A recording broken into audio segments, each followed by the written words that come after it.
It is now 6 o'clock, so I'm going to call to order the November 9th, 2021 meeting of the Planning and Zoning Commission. All commissioners are present. We have one vacancy, and so if you will please stand so we can do the Pledge of Allegiance.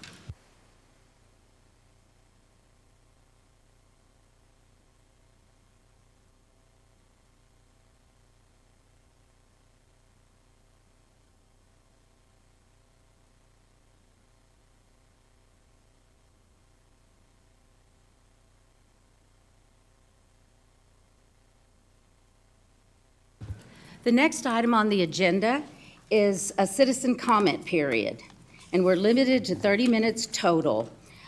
Just want to remind you that the commissioners are not able to answer questions regarding any of your comments, but we are listening and we're usually making notes. So just that information. And at this point, I know we have 2 people signed up to make comments.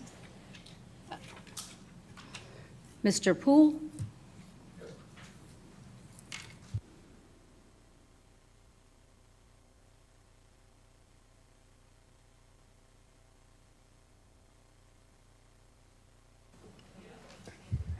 Yeah, thank you. My comments are regarding the QT the gas station proposal. I'm Bill Pohl. My wife and Dawn and I live at 21016 Hickory Bend. I'm opposed to the QT station for the following reasons. Land use, desirability of this business for Garden Ridge, employment opportunities, future needs, and lastly, variances. Land use. Very little Garden Ridge development space is left. How this is used is very important to the Garden Ridge economy and quality of life. The comments made by City Planner Bryce Cox at the last P&Z meeting should be carefully considered. He said that the type of business in a, quote, hard corner, unquote, location like 2252 and 3009 sets the tone for the development of the surrounding acreage.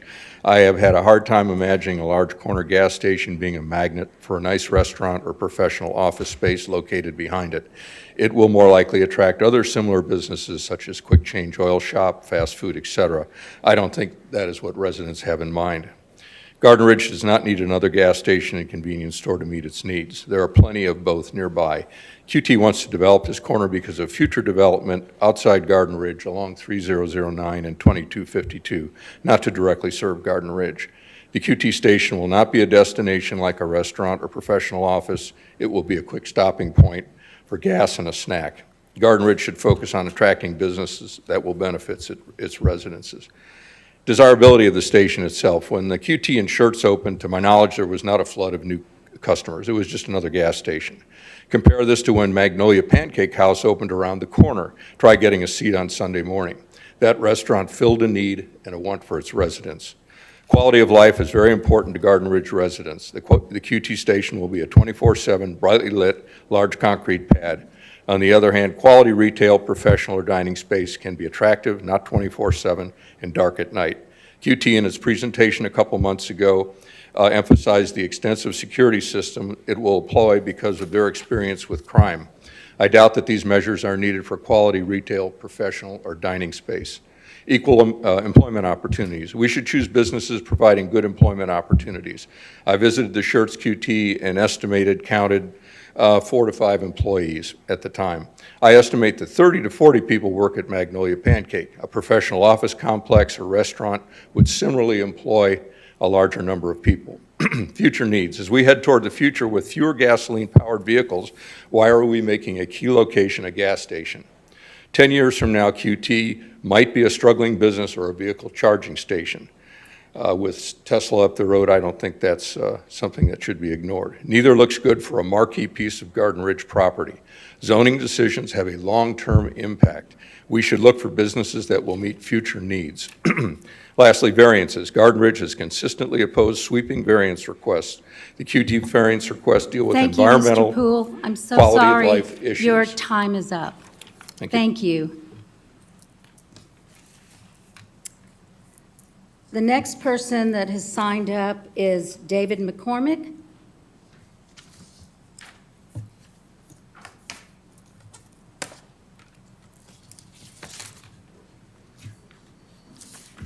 My name is David McCormick, and I live at 19902 Regency Oaks. I want to thank the Planning Commission for the opportunity to voice our concerns. And my comments are also on QT. I appreciate the comments that Mr. Poole made, very well thought out. And my comments basically are on the variances and then a possibility food for thought for QT. For the variances, I am also not in agreement with the variances, in particular the signage. I live probably, gosh, as a crow's fly, it's less than 100 yards from where the QT is going to be. So the light pollution obviously is a concern of mine. And so the variance on the height of the sign would be a concern. And I think the impermeable barriers and the land use is also a concern, particularly with the future land use like Mr. Poole said about what's going to develop around the QT. Now, my food for thought comment is one of our biggest concern in Regency Oaks is what's going to be the future land use of that property right across from our subdivision entrance. That was, I think, a couple of months ago, or about a year ago, they thought about putting the garden homes there. And we've met hard about that here. But perhaps they would consider purchasing part of that land or all of the land and make a green area out of it, perhaps. That would mitigate some of the issues with the impermeable barrier. I might not have said that right.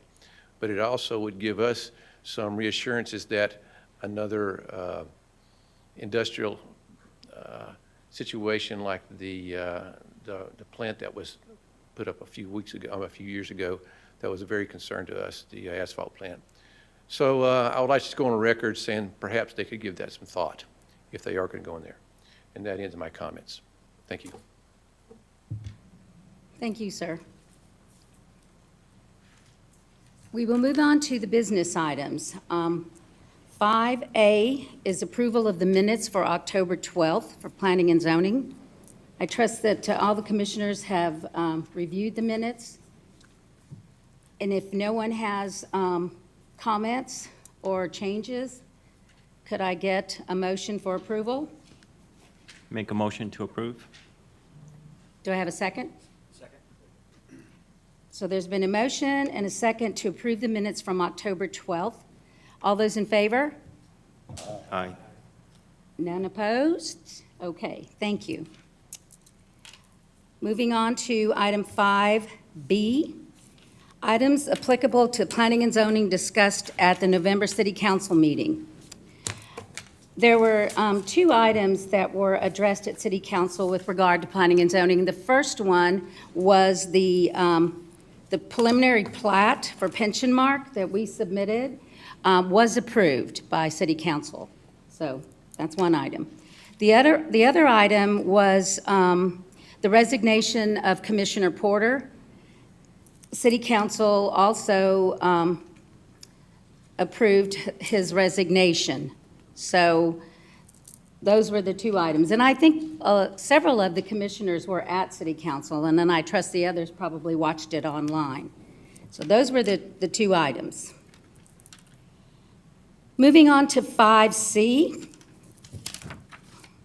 petition by Eric Thomas Fisher and Mary Fisher for rezoning from Residence Agriculture District to Neighborhood Service District of a 1.40 acre tract of land lying in the GM Dolson Survey 96, abstract number 120, Comal County, Texas, being all of a called 1.40 acre tract of land recorded in document number 201-406-013131 of the official public records of Comal County, Texas. The property is located adjacent to the north property line of 19204 FM 2252 in Garden Ridge, Texas. Are the petitioners present?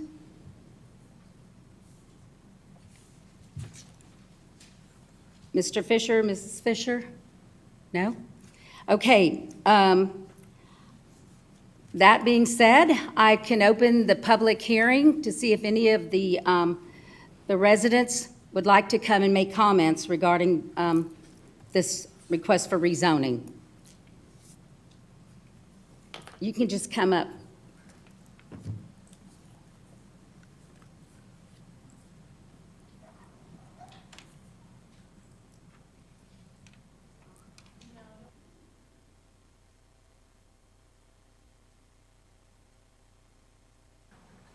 Okay.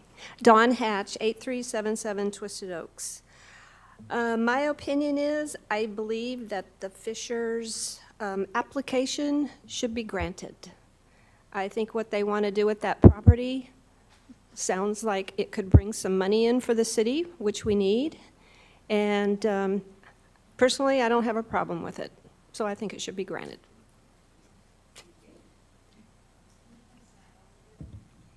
Yes, please go sign up. Yeah. Anyone else want to make a comment? If not, then I will close the public hearing at 6:11. Now we move for the commission to discuss this petition and make a recommendation one way or another to City Council.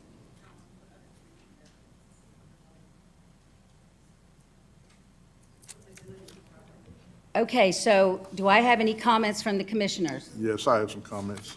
Thank you, sir. Jesus.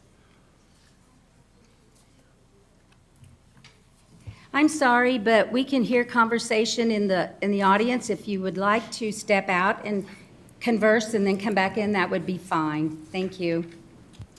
Yes, Dr. Miller? I looked at the future land use plan, and it seems like it's in line with the future land use plan. My only concern is that, again, we're developing that whole tract along 2252, and we're leaning more and more towards offices, although they term it one way or the other, but I think we're thinking about offices, office building more than retail, and that's a concern to me because all we're going to have on 2252 is a elongated office park rather than a concentrated office park. I don't know how anybody else feels about it. Well, in their application for change of zoning, they stated that the use of the property would be for retail or light commercial.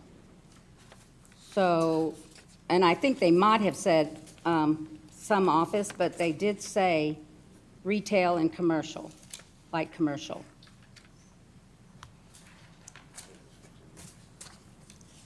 That's what they said, and I believe that's what they have intent for, but we've heard that before. Okay, anyone else want to make a comment? No? On my right? No? On my left? Okay. If not, then I would have to entertain a motion for whether we send this to City Council and recommend the zoning change.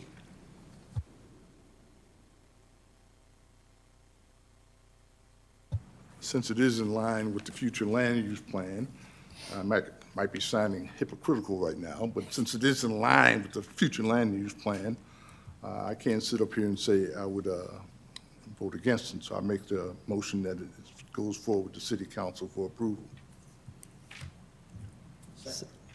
I have a motion and a second to forward the rezoning from residential agricultural to neighborhood service B1 for Eric Thomas Fisher and Mary Fisher for their property.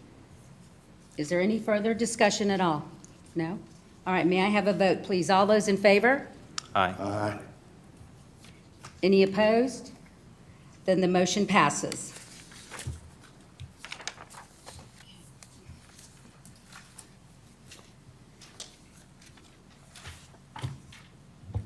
Now we're going to move on to a petition by, on behalf of Quick Trip.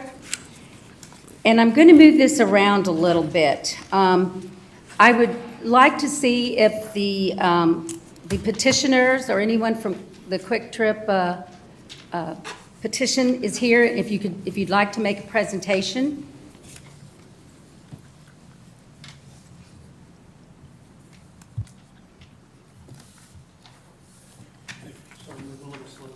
Turn you need to press the button.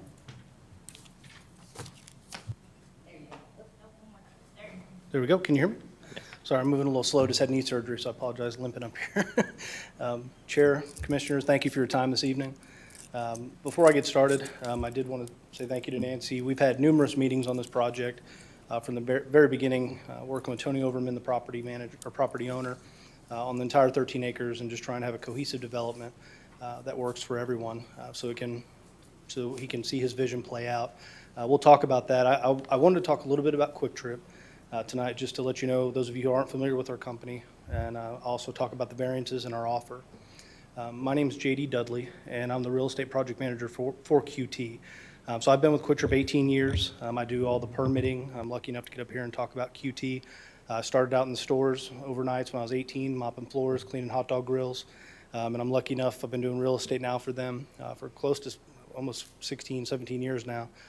We got Mike Wooten. He's the real estate manager. Mike's also the same story, started out in the stores, and he's been with Quick Trip almost 20 years now. So I'll do a little bit talking about Quick Trip, but the biggest thing that we look for and our biggest tagline now, we hear everywhere we go, this is the gateway to our city. We love you. We don't want you here. You're the Chick-fil-A gas stations. You're mini Buc-ee's.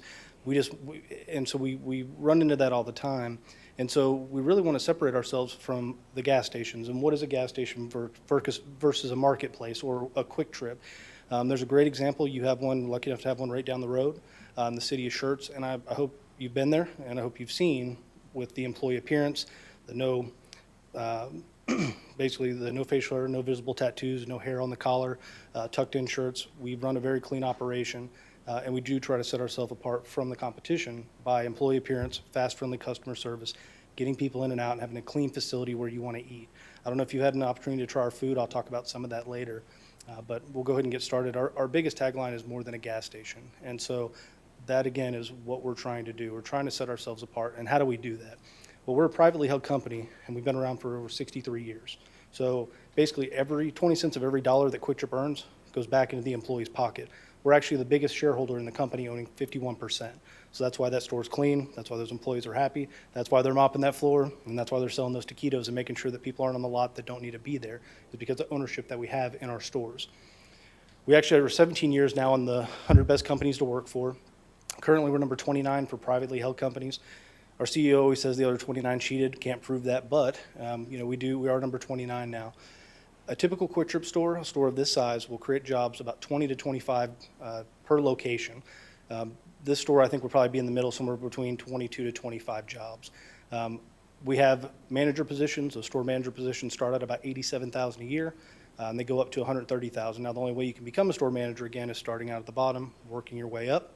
That entry-level position for assistant managers, which we have 4 to 5 of them, if they're not doubled up in that store, if it's not a training store, these are, again, just base numbers. Starting out at Quick Trip as a assistant manager, it's just under $50,000 a year, or just under, or 30% above, the national average.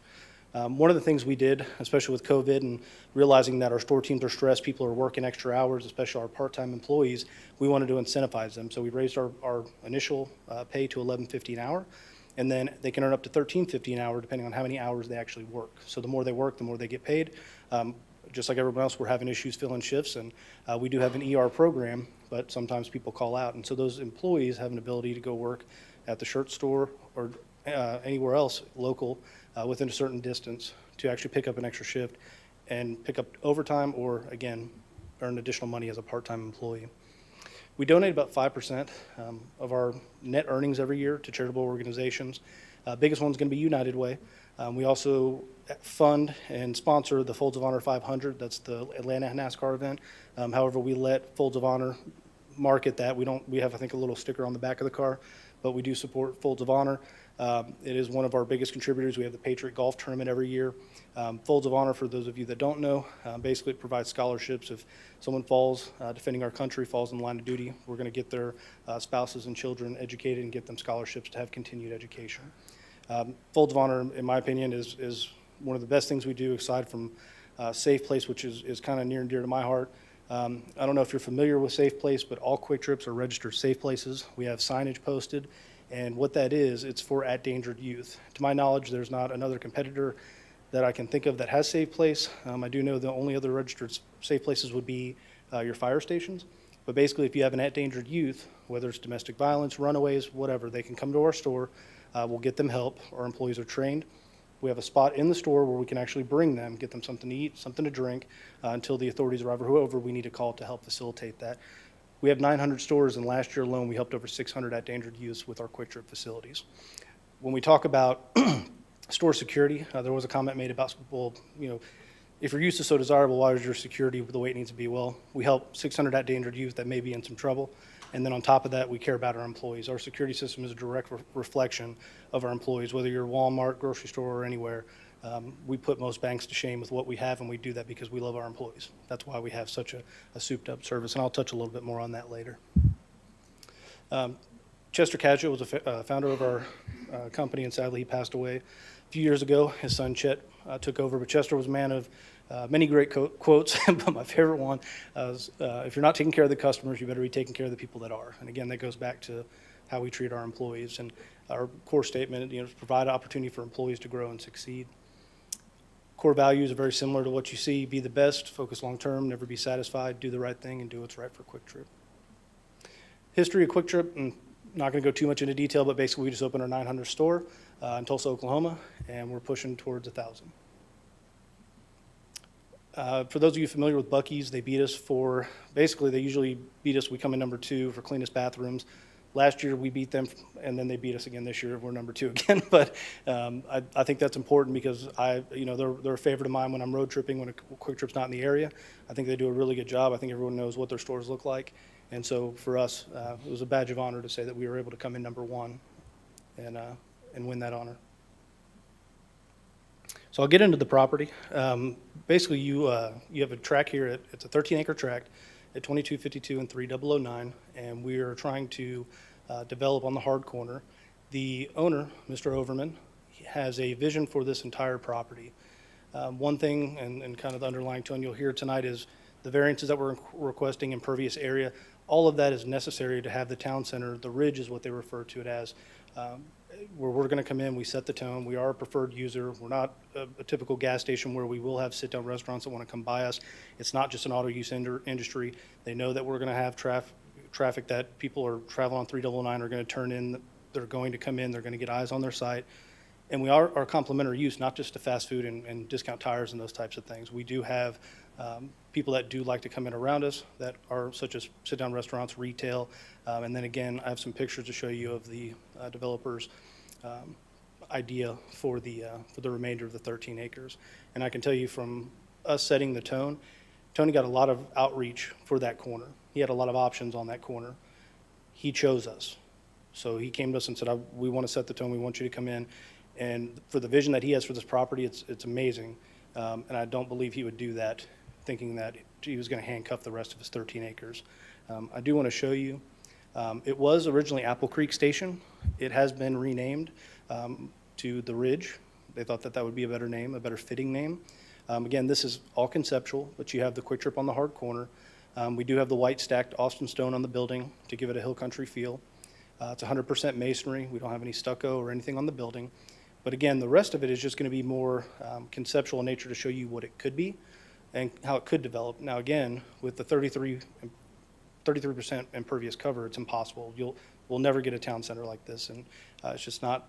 We would essentially have to take the Quick Trip property and grow it by 50% to meet the impervious cover. And again, I'll get into the breakdown on that in a minute. This is just a close-up view of our store. And again, here's our site plan. So I did want to point out, there was some discussion about use. So our use is an allowed use, but we are here tonight to talk about the variances. Basically, we have 3. We have the impervious cover, we have signage, and then we also have the water tower variance. The impervious cover, this site's a little bit different than our typical site. We would usually take the driveway that goes around the development. We would usually take that and split the property line or have the property line come in right around the Quick Trip. Well, that entire development road is going to be on the Quick Trip property. That drastically increases our impervious cover alone by 13%. Typically, again, we would split the drive, or we would prefer it to be all off-site, obviously for development and plating purposes. What we've done is we've created an exhibit. And so we call this the 39% exhibit. So in the city of San Antonio and surrounding area, pretty much anything that's in an easement area doesn't count towards impervious or usually your tree mitigation. If there's trees that are in that easement area, they can be taken out without any issue. We don't have that here, so all we're talking about is impervious. That drive actually makes up 21.5% or 18,000, roughly over 18,000 square feet of our lot. The total square footage is about 86,000 square feet. So if you were to take out the building pad, which in most municipalities there is a caveat where you can take out the building square footage from that impervious area, and you took out the easement, this entire area is in an access easement. So if you took out the access easement, our building, and the canopy from that total number, essentially you're left with 45% of pavement. So what you're looking at here is basically we're saying that just this drive, just this building, just this canopy is already 39%. So just with those three alone, just our building, our canopy, and the drive, we're already over the 33%.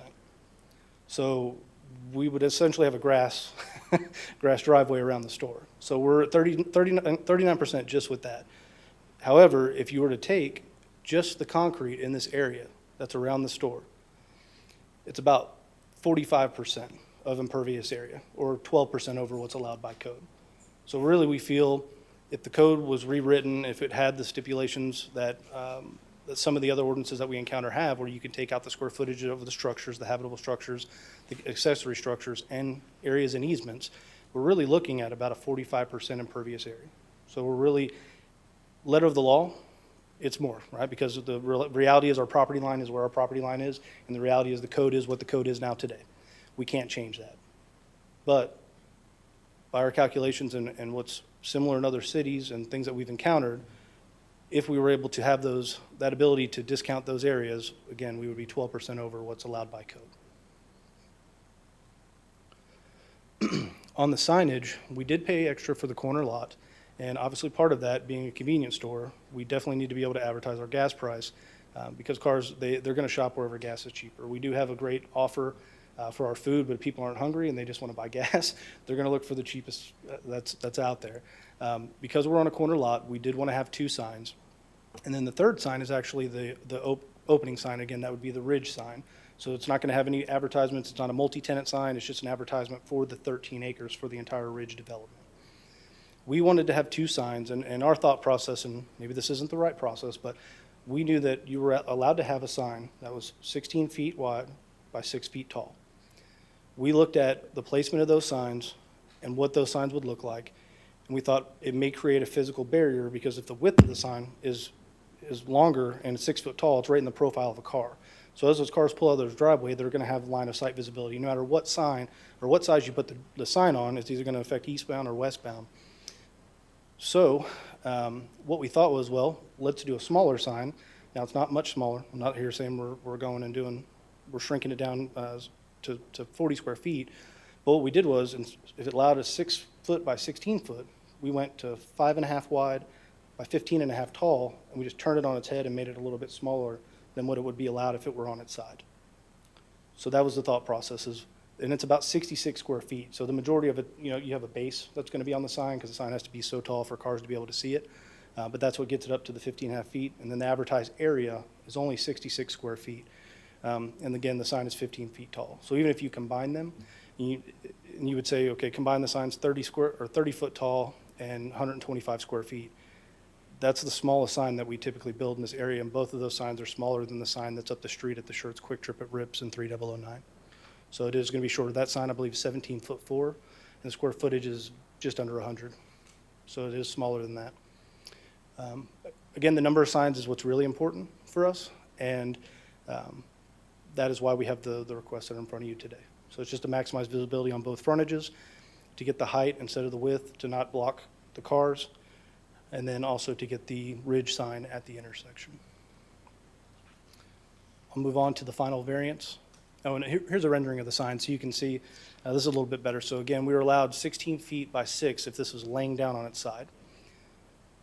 what we would say is, well, that is more of a visual barrier as a car is trying to pull out. This 5.5 is less of a profile. They can see on either side much easier. I did this a lot. I came from Fort Worth and did a lot of quick trips in DFW, and so we actually worked in the city of Garland, city of Fort Worth. There was a lot of ordinances they had where they had similar signage, where they wanted more horizontal signs with the length, and we actually did the same thing where we came in and built these signs upright, again, to help visibility in the corridor for the visibility sight lines. So the last variance we have is from the water tower. As you can see, we do have an existing C-store here on the corner. Again, this is the corner that we're talking about here. We have our tanks between the front curb and the canopy. And so it's about 804.33 feet away. And we measured from our tank pit. With Quick Trip and how we do things, we do have double wall tanks that we will install. With this being in the transition zone, there's TCEQ requirements we have to go through. We have multiple stores that are in the contributing zone, which have higher stipulations for sand traps and those types of things. So we're no, basically, what we know from the TCEQ is that they love us coming in because we're going to do things the right way. We're going to come in and do the jellyfish filter or BMP filter, whatever's required for that zone. So basically everything with Quick Trip for drainage and everything, we actually capture all the roof drains on the building and the canopy, and everything's actually piped into the Quick Trip system and doesn't discharge until it goes out of that system if that's required by the TCEQ. But there is no surface drain. The canopies there's no rain that hits the top of the canopy and goes down with the car's fuel and then washes that in the storm. It's not designed to do that. There is some sheet flow if rain hits outside the canopy, but then we put snouts on the actual inlets. And what that does is it actually separates to make sure that there's no oil or water or anything if there is a slight bit of sheen getting into the system that's out there. All of that to say, with the double wall tanks, with the peat gravel and everything and how we strap the tanks, we also have a Vita root system on the tank. So basically it's a 24-hour monitoring system. If there's any fluctuation, which typically happens with the driver when they drop, whether it's hot or cold, it expands and contracts. The machine goes nuts. Corporate is monitoring 100%. And so we do get notices on the store and they come out and check them. So from the monitoring system, from the installation to the spec that we put in, and then also to the monitoring, it's top notch. So it's typically what you'll find in these, you're not going to get a release from the tanks. It's multiple things have to happen and be triggered in order for that to even get to that point. Mostly what you would have again is, like I said, someone spills a little bit of gas trying to fill up their car, but we go out and we do clean that up. So we have a pretty extensive lot cleaning policy. We don't go out and power wash, but we'll go out and we actually do the dry grout into the ground, sweep it up and make sure we get as much up as we can.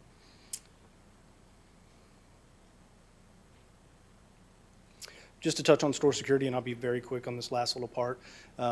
Basically, this is our monitoring system. This also helps us with the safe place that we run. But we have a store security team in Tulsa. Our employees wear badges. You got a badge in and out of every area in the store.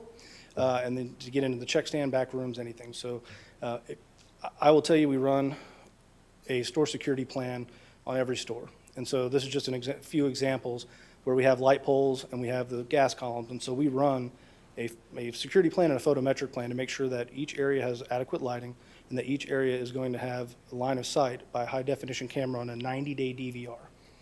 The FBI and the CIA commended Quick Trip recently because we actually helped them solve crimes that happen off of Quick Trip property. So something happened and they bypassed our system, and we were able to help them apprehend the individuals.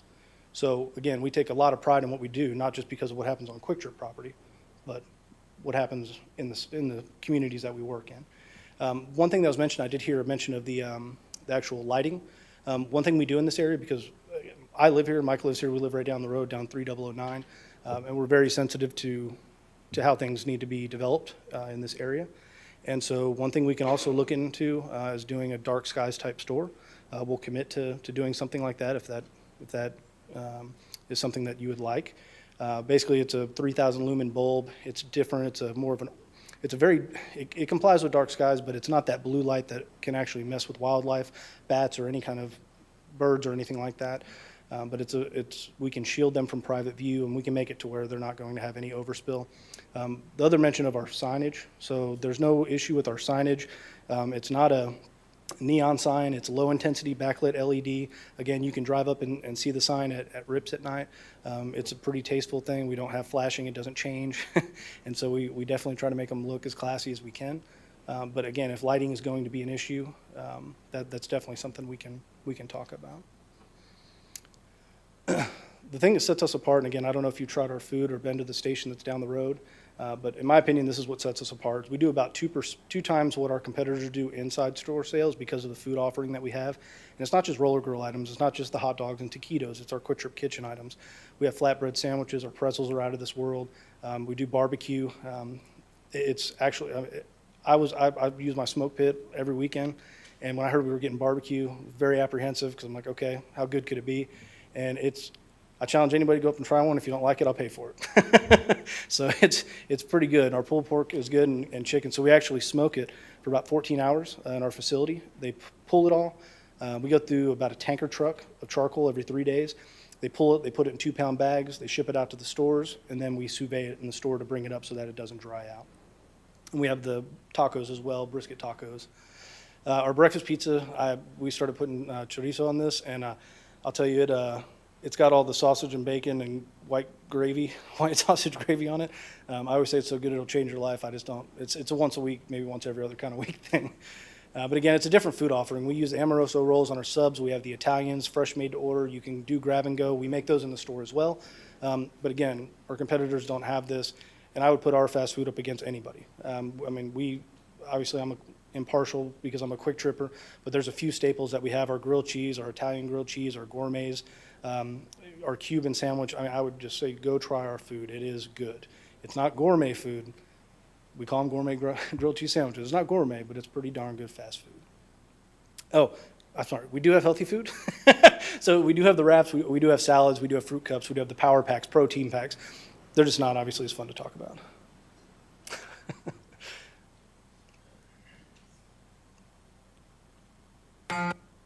And so with that, I'd be happy to answer any questions, comments, concerns that you have at this time. Well, that's your presentation, then I will open it up for a public hearing, so we'll come back with questions later. Okay, well, thank you so Thank much. you. Appreciate it. It is now 6:37, and I am going to open up the public hearing for the Quick Trip development.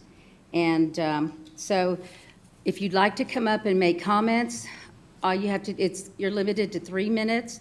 You must state your name and your address, and then you'll sign over where Marissa's standing. Okay. So, public hearing is open. Come on up, sir. Hi.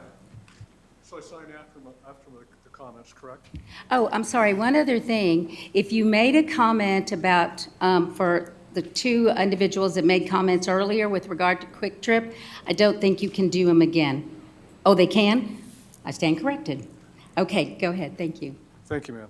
My name is Charles Weeks, and my wife and I live at 19802 Regency Run in the city here of Garden Ridge.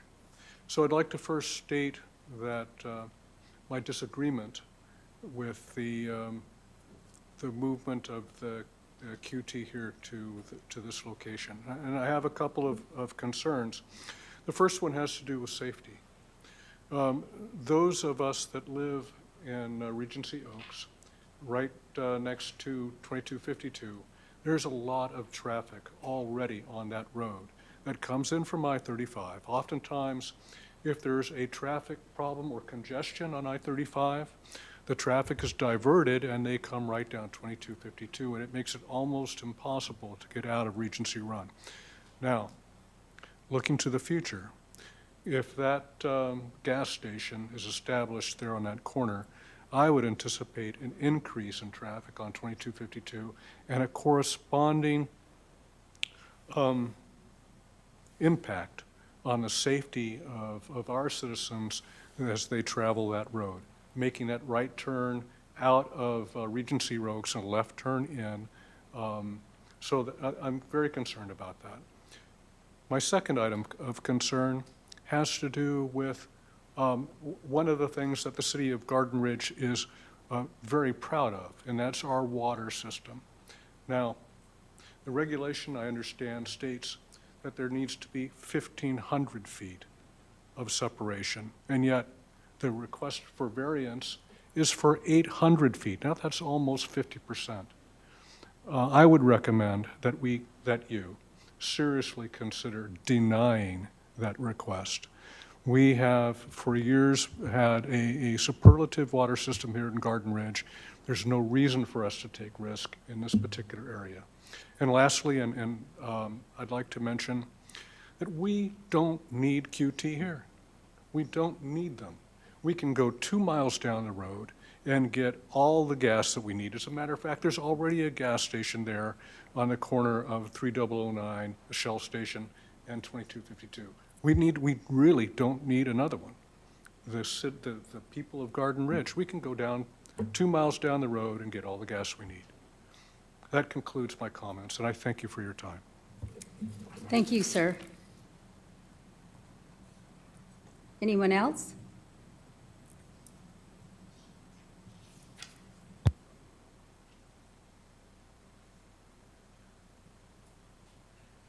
Mark Househair, 20914 Misty Arbor, Garden Ridge.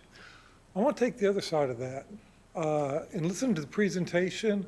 I think QT is a good corporate citizen. They mitigated a lot of those things they were talking about.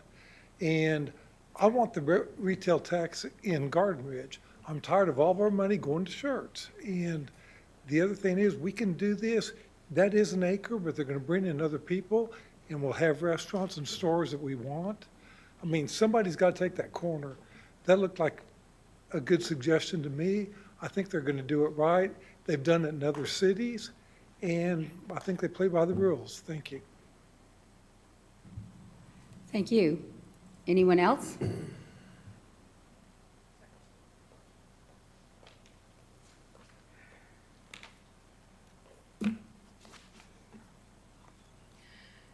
My name is Martha Stipp. I live at 21007 Cedar Branch in Garden Ridge Estates. After reviewing QT's proposal, it's disappointing that QT appears to be unwilling to modify their building model enough to conform to Garden Ridge's building ordinance. The variance for almost 89% impervious coverage is unacceptable, since our master plan's goal is to maintain a rural-like aesthetic with ample green space.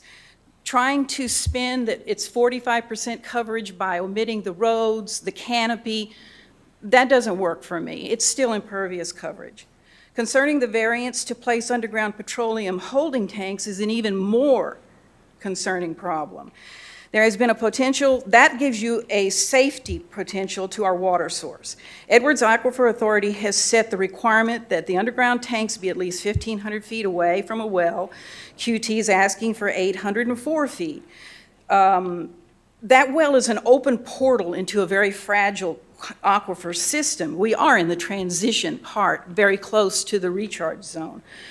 As far as I'm concerned, that 1,500-foot minimum, which was set by the Edwards Aquifer over concerns over the underground water tanks, is a hard no.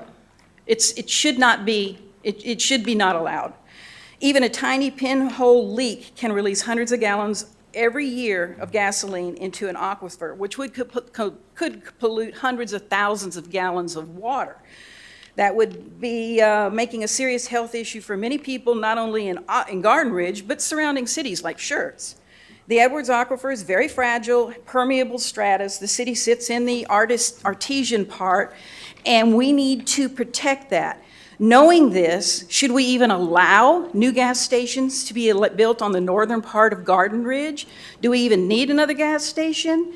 We have a QT 2 miles down the road, you know. I provided the commission with a survey or a poll I put up on Nextdoor. 156 people have answered. 71% said do not grant these variances. They are against them for various reasons. You know, we live in a city where people don't vote, they don't go to meetings. They need, this is probably the only way where you can see where people even have an opinion about this. And when you talk about that Shell station across the street, that thing's been here for almost 50 years. Okay, that thing was grandfathered in. You can't compare putting, another gas station on that corner by saying there's already a Shell. Please, if not for anything else, but for protecting our water system, do not grant them that variance. We need to keep 1,500 feet away from our well. Thank you. Thank you. Anyone else?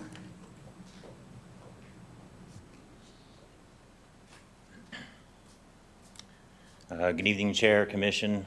Darren Bates at 20103 Regency Run here in Garden Ridge.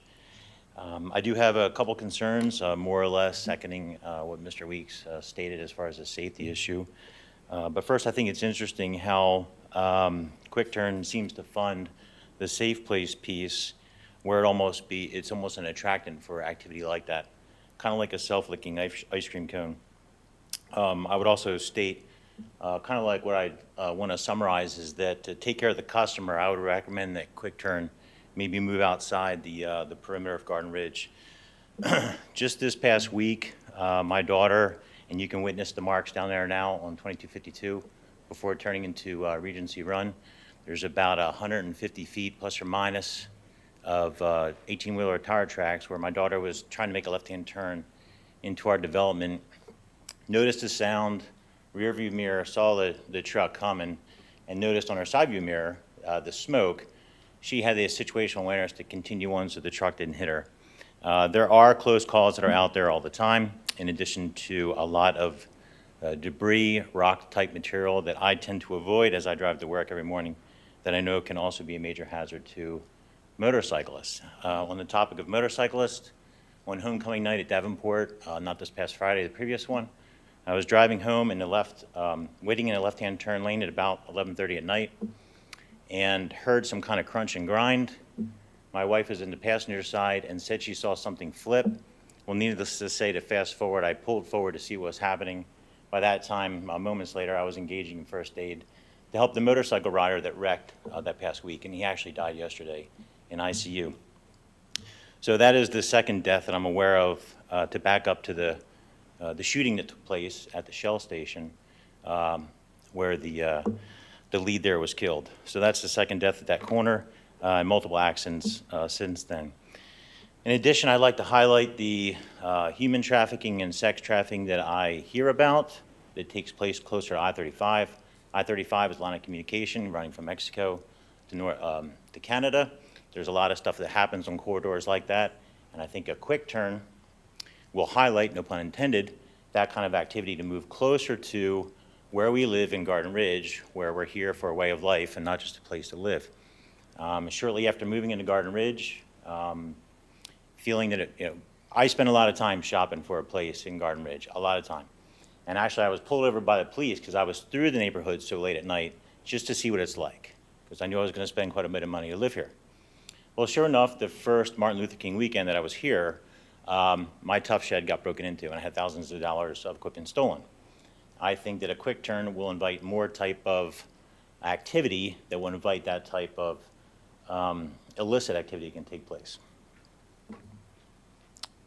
Those are all my comments for now. Thank you. Thank you, sir. Anyone else?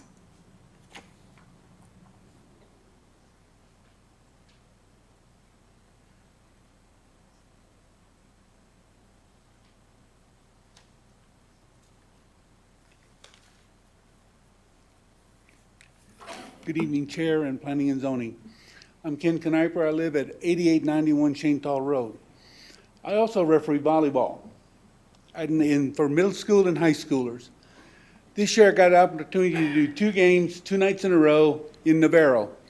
Well, right on that corner, 123 and Interstate 10, there's a Quick Trip. And I get thirsty. I went in and got a soda, and I walked in, and it is a very clean store. Well organized, well maintained. I have some concerns about this Quick Trip. One, I feel that if they're going to put tanks in the ground, the tank should be lined with a concrete floor. This way no gas can leak out. It'll have a concrete container to hold it.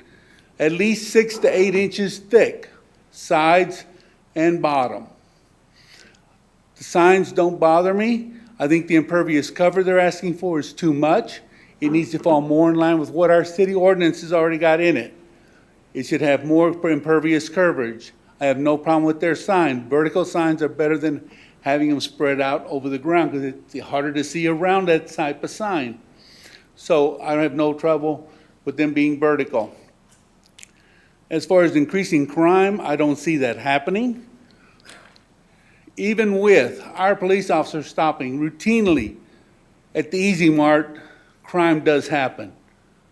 Are you going to say, then we don't want any businesses in Garden Ridge? Because anything you build, whether it be a restaurant, because what happens in restaurants? You go sit there, you're eating your meal, and who comes in the door? Somebody bent on mass destruction, mass shootings. They happen in restaurants. Look what happened in Killeen, a military town. Wiped out how many people in a restaurant?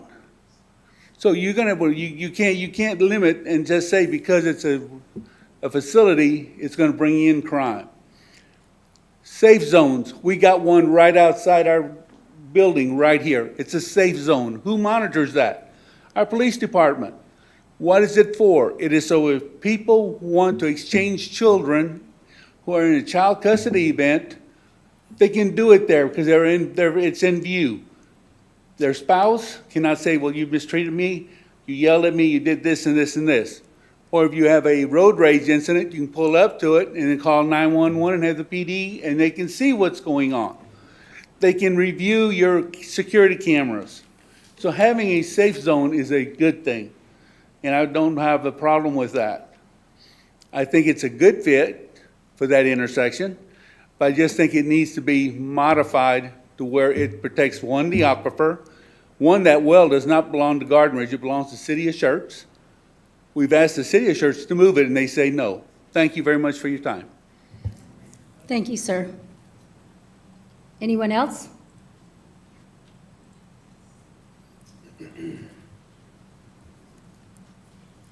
Don Hatch, 8377 Twisted Oaks. A lot of people already answered some of the questions that I had, and Mr. Dudley, I guess he was reading my mind. But I just want to say I'm not for a QT, and I'm not against it either. But I've got some questions, and I've got some observations, and maybe after I talk about it, y'all can explain it to me, or Mr. Dudley can. Okay, that Shell station, I researched it. It was built in 1975. And that tower does belong to Schertz Water Tower. Do we get our water from that? They built that water tower close to Shell, so, and it's up on a hill. So are they worried about some type of a gas leak? I don't know. Are they? Obviously not if they put their water tank there. So that's, these are just things I'm throwing out there and I'm thinking about. So also the impervious cover. Mr. Dudley went over it pretty good because I looked up the definition of impervious cover, and it includes roofs and canopies, not just the cement and the asphalt and the parking lot. So I was wondering exactly how much of it is the actual cement and the asphalt, and he explained that to me, to us. And I was also wondering about that road, the access, the easement road, because if they're going to be building that, then that would mean that the rest of the development, the 13.5 acres, is, they're going to be using that entrance.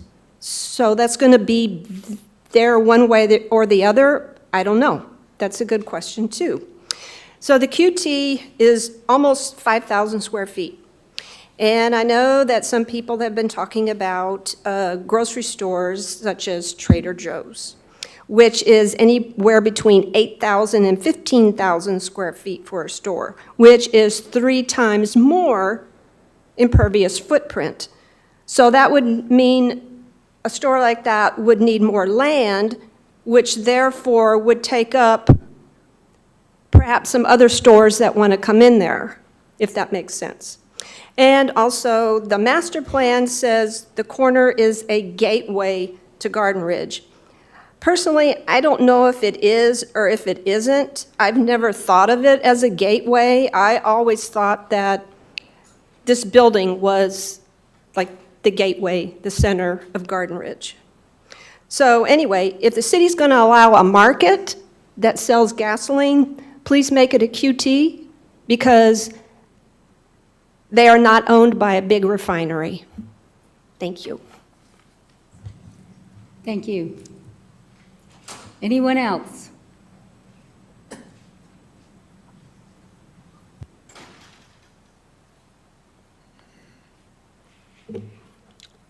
Hi, I'm Alex Smith. I live at 20114 Regency Run in Garden Ridge.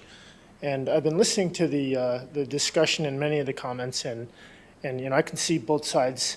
The only thing that I really ask of the council is that, or that the city do its due diligence on, you know, whether or not anything that is put there is providing the appropriate level of safety and security that's necessary for the city. And by that I mean, you know, there's a quarry right there. Every day there's a blast, and it shakes all of the houses in Regency Oaks. It breaks the foundations of some houses in Regency Oaks. And if you're going to put a gas tank in the ground across the street from that neighborhood, I would expect that due diligence is done to assess whether or not that is truly going to be more risk as a result of that blasting. The water supply, regardless of who uses the water supplies are on shorthand here in the state of Texas, and the security of all water is important to the citizens of Texas. So the market will decide in many cases where, you know, whether or not a business will survive. And a fair playing ground is really what I expect of any government. But due diligence is what I demand of every government. So I ask that you take a serious look at whether or not that idea is a wise idea, and have it backed up with data, not opinion. Thank you. Thank you, sir. Anyone else?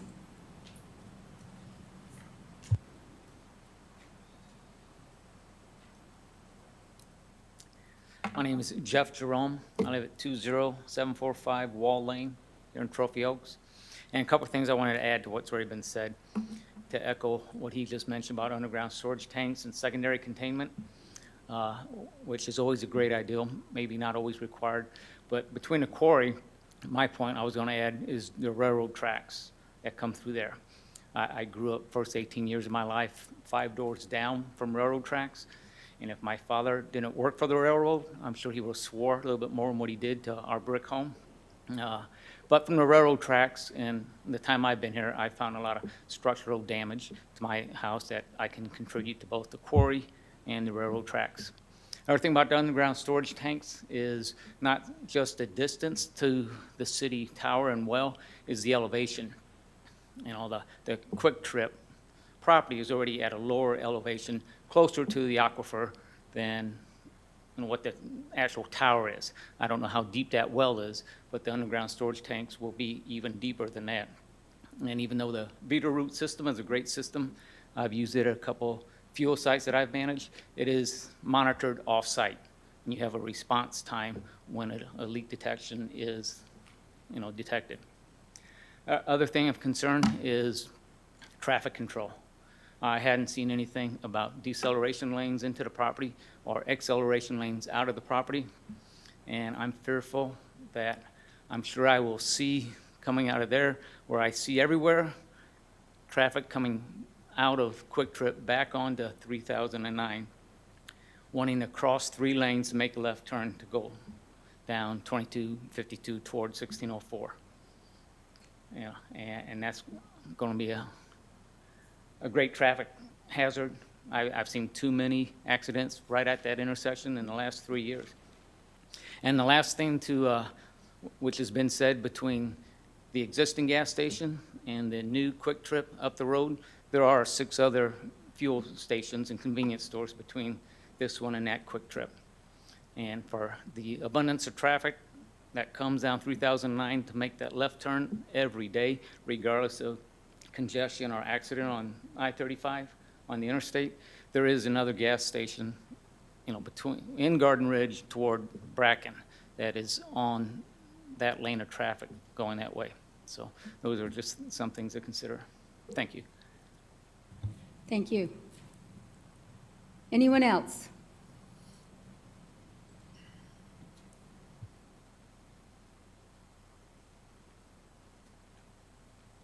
Good evening, Commissioners. My name is Albert Haddad, 8908 Sonata Court, Garden Ridge, Texas. Growth is hard to swallow. I've heard some objections and I've heard some pro comments. The one thing we got to look at is traffic and the Texas Department of Transportation. Right now, the traffic on 3009 and 35 is crazy. All of us know that. The traffic here is absolutely getting crazy. I do not know if we have the opportunity to expand the highway before the QT goes up. I personally feel it's okay because the safety measures that QT has scores, if you will, so much greater than the Shell station that's been there off and on for 45, 50 years. I do not know. We've been living here for 20 years. We have seen traffic grow. We have seen the city grow. Growth is hard to swallow. Ladies and gentlemen, I recommend approval, but with provisions on the traffic controls. Thank you very much. Thank you. Anyone else?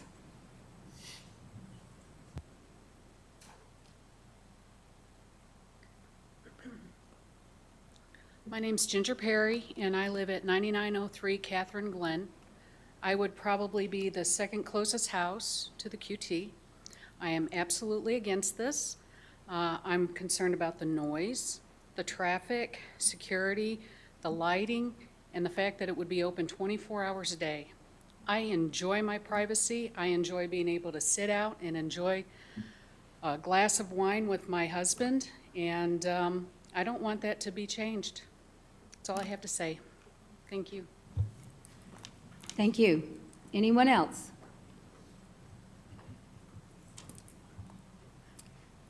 If there are no more comments from the audience, then I turn it over to the city secretary to read a couple of comments that were submitted via email.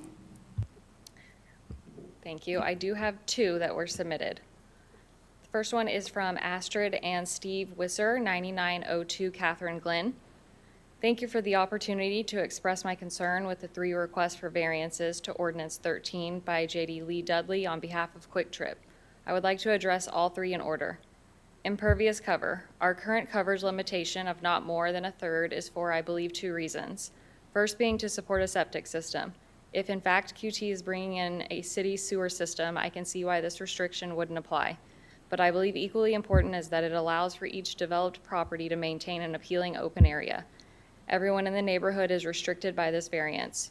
QT does not need this exception as they have the ability to purchase adjoining property to ensure proper impervious coverage. This is not a showstopper for QT, but essentially a money savings request. I have 2 neighbors which have had to redesign plans at great cost when constructing additional buildings on their property. Waiving this restriction for QT serves our community no benefit. Aquifer Protection District. This request reduces our standing radius by nearly half to support underground fuel storage. This seems like an absolutely crazy risk to our water supply, which again seems to only benefit QT. I can see no community benefit to offset potential underground water contamination risk. The fix can be, again, for QT to purchase additional land adjacent to the current property to eliminate the need for this waiver. I am assuming that an environmental study has been done. Sign regulations. This waiver seems absolutely unnecessary. In fact, I would prefer and believe our community would benefit by adopting an even more restrictive sign regulation.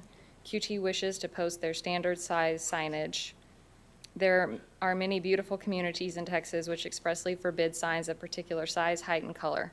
Our current restrictions are liberal, and QT needs to adjust their standard design to our community standards. I'm also curious if a traffic study has been done. I can't tell by the design if there are 2 entrances, but it looks like there will be only 1 exit and no turning lane.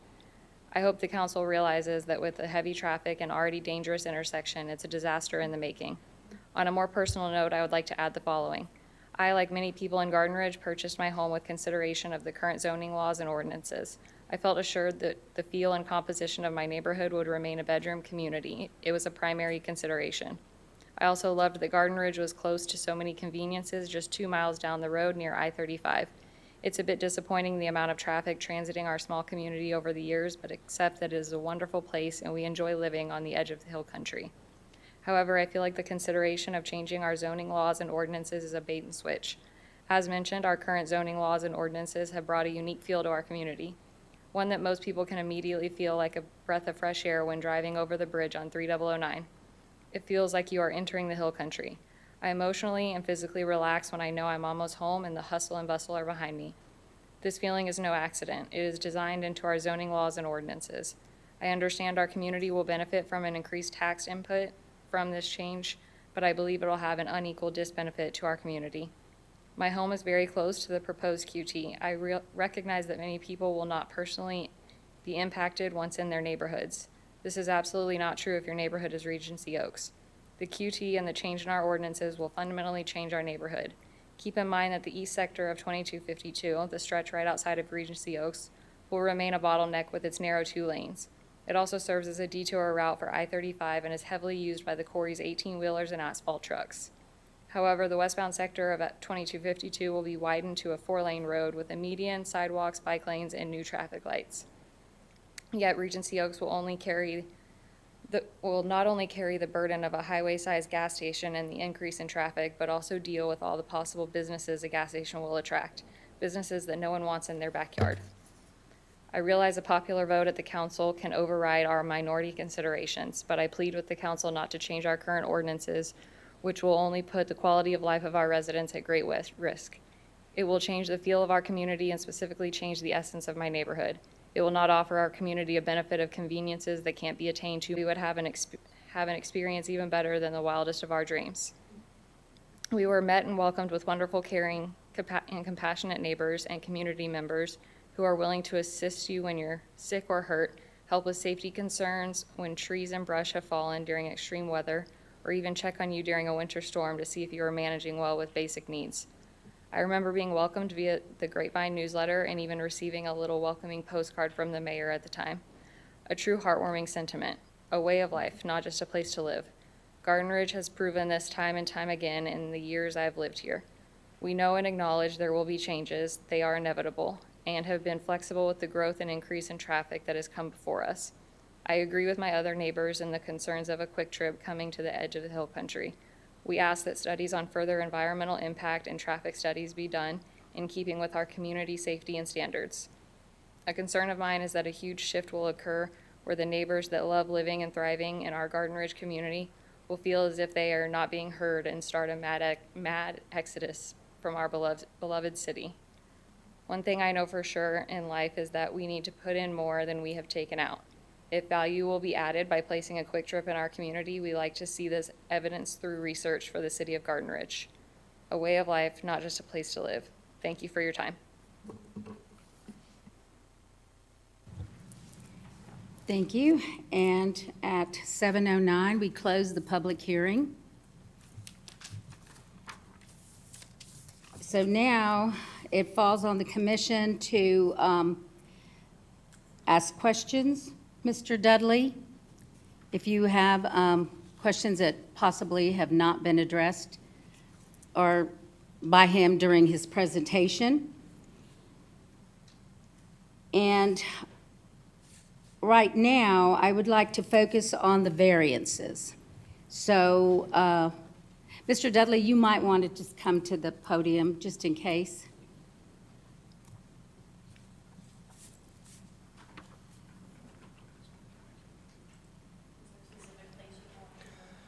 I do have the controller here. I think it's important.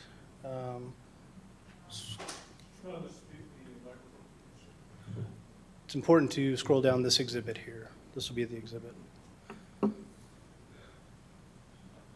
Do you have something to say on that? I do, yes. Okay, just a go few ahead. things. I think the biggest thing we heard, the biggest issue is the TIA, the traffic impact analysis.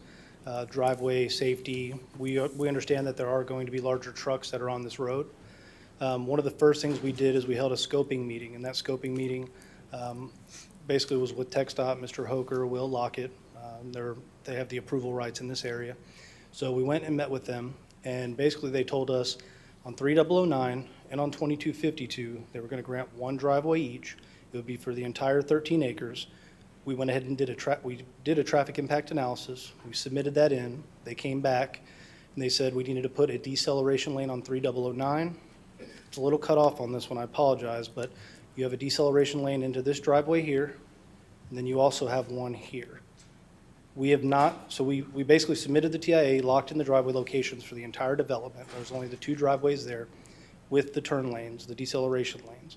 We have not submitted for permits because our next step, obviously we need to get the variance in the master plan approved. The next step would be to pull the trigger on a full set of civil plans for building permit and for TxDOT submittal. And at this point, that ties into the final grades, utility conflicts. It's the full work civil package. And so we thought that was premature. Obviously, we need to get our variances and master plan approved first, get that solidified, and then we can generate and draft full plans after that. But I do think that that's important. We have done a traffic impact analysis. It has been submitted to TxDOT. We have met with them multiple times. We have secured the driveway locations, and we have put in the necessary improvements per TxDOT's request. We complied with every condition that they asked of us in that TIA from the review that we went through. So there's not one thing that they asked of that we are not doing. We're complying 100%. I did want to point out, they talked about, to me, I think it's irrelevant whether it's Schertz Water Tower, Garden Ridge, or who's getting water from its water tower. Right? It's somebody still drinking out of it. I know that they built it next to an existing C-store, and they may not have the technology that we have.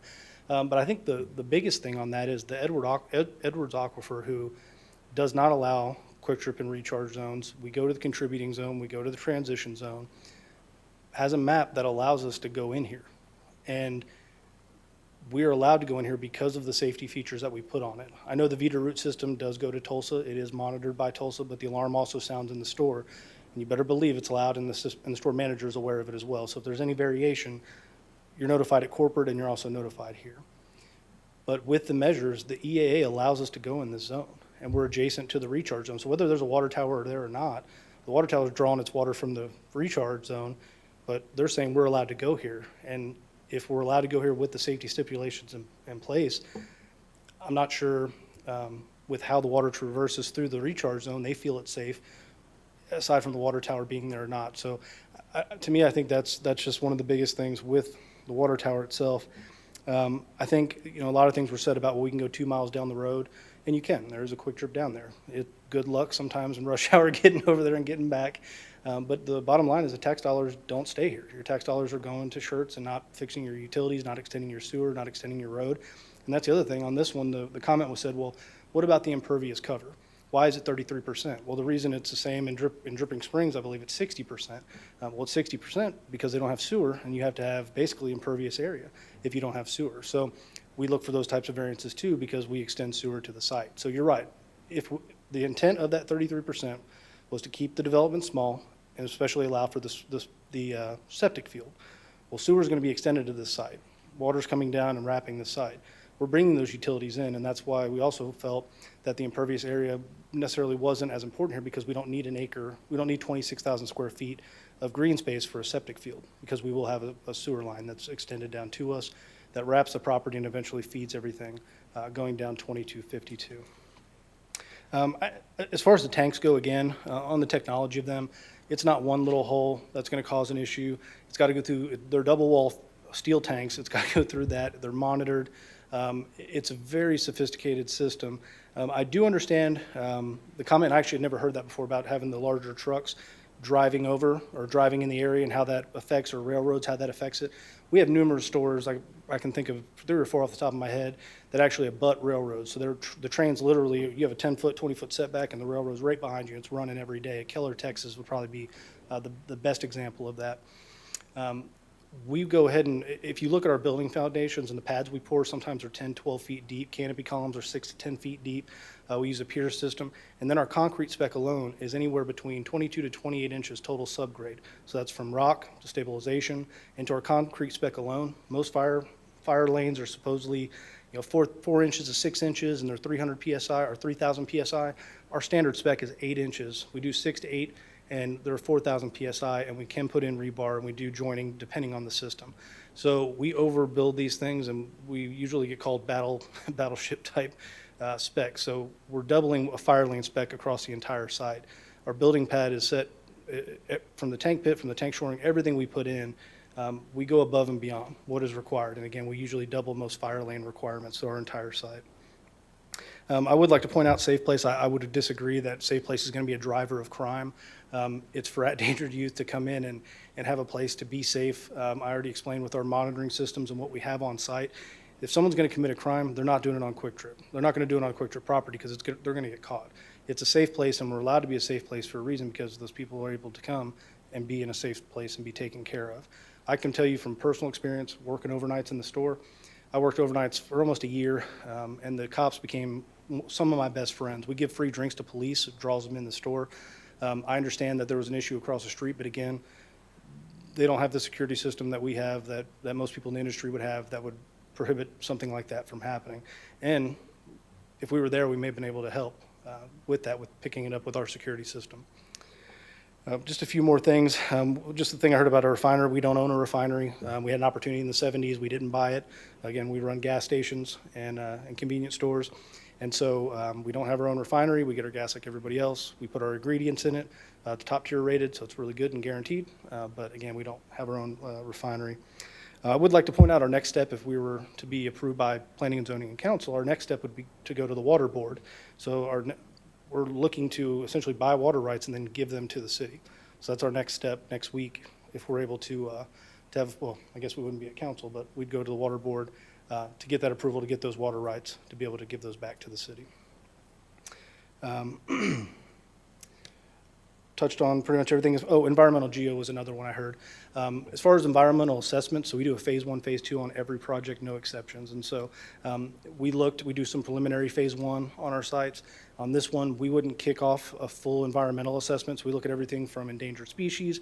That's a box we got to check way down the road. For us, we got to get our variances, get our master plan. And that's something that we do before we close on the property. And that's something else to point out. We have not closed on the property. We are under contract, and so we are in the process of doing our due diligence. But again, that's something that when we get into final development plan, so that we can see what our subgrades need to be, our footings, and everything we've talked about, from pavement specs, if we need to surcharge the soil, everything we need to do will be determined upon that geotechnical report that we get prior to submitting anything to the city for building permit. And with that, I believe I've touched on everything. Again, the biggest thing for me was the driveways and the TxDOT access, that we have vetted that with TxDOT, and we do have deceleration lanes to get the cars off the road so they're not rear-ended. With that. Thank you. So now I open it back up to the commission for questions and comments. On my right. I've got a question, and I wonder if you can go to the slide that shows the impervious cover. That one. Yes. Perfect. So you spoke to TxDOT about the deceleration lane on the 3009 side. Is there any really my question is that going to be the only entrance there, or is there going to be any entrance further back? There will be no other entrances allowed. Okay.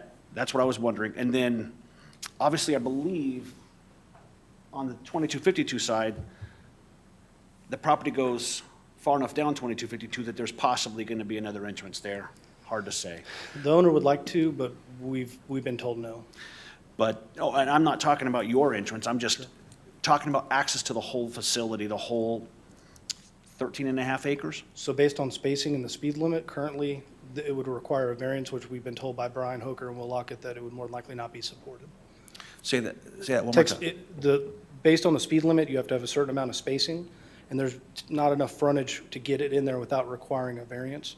And so anything that goes through there would have to go through TxDOT. So for them to get another driveway, it would have to go through a whole nother TIA, a whole nother. Oh yeah, I'm not looking at changing that. My question is looking at access to the property, and actually, it appears as though you're providing access to the property. Yes, sir. With you're basically giving access to the rest of the property. And that was my question. I'm not trying to say yay or nay on this, but I believe it's only fair that some of that does come off. I mean, when we make our decision, that 21.5% is going to be there, not necessarily on your property, no matter what, because there has to be access to the rest of the property. The fact that you're granting access to the rest of the property with your site, I believe you deserve a little bit of credit for that. That's my initial question.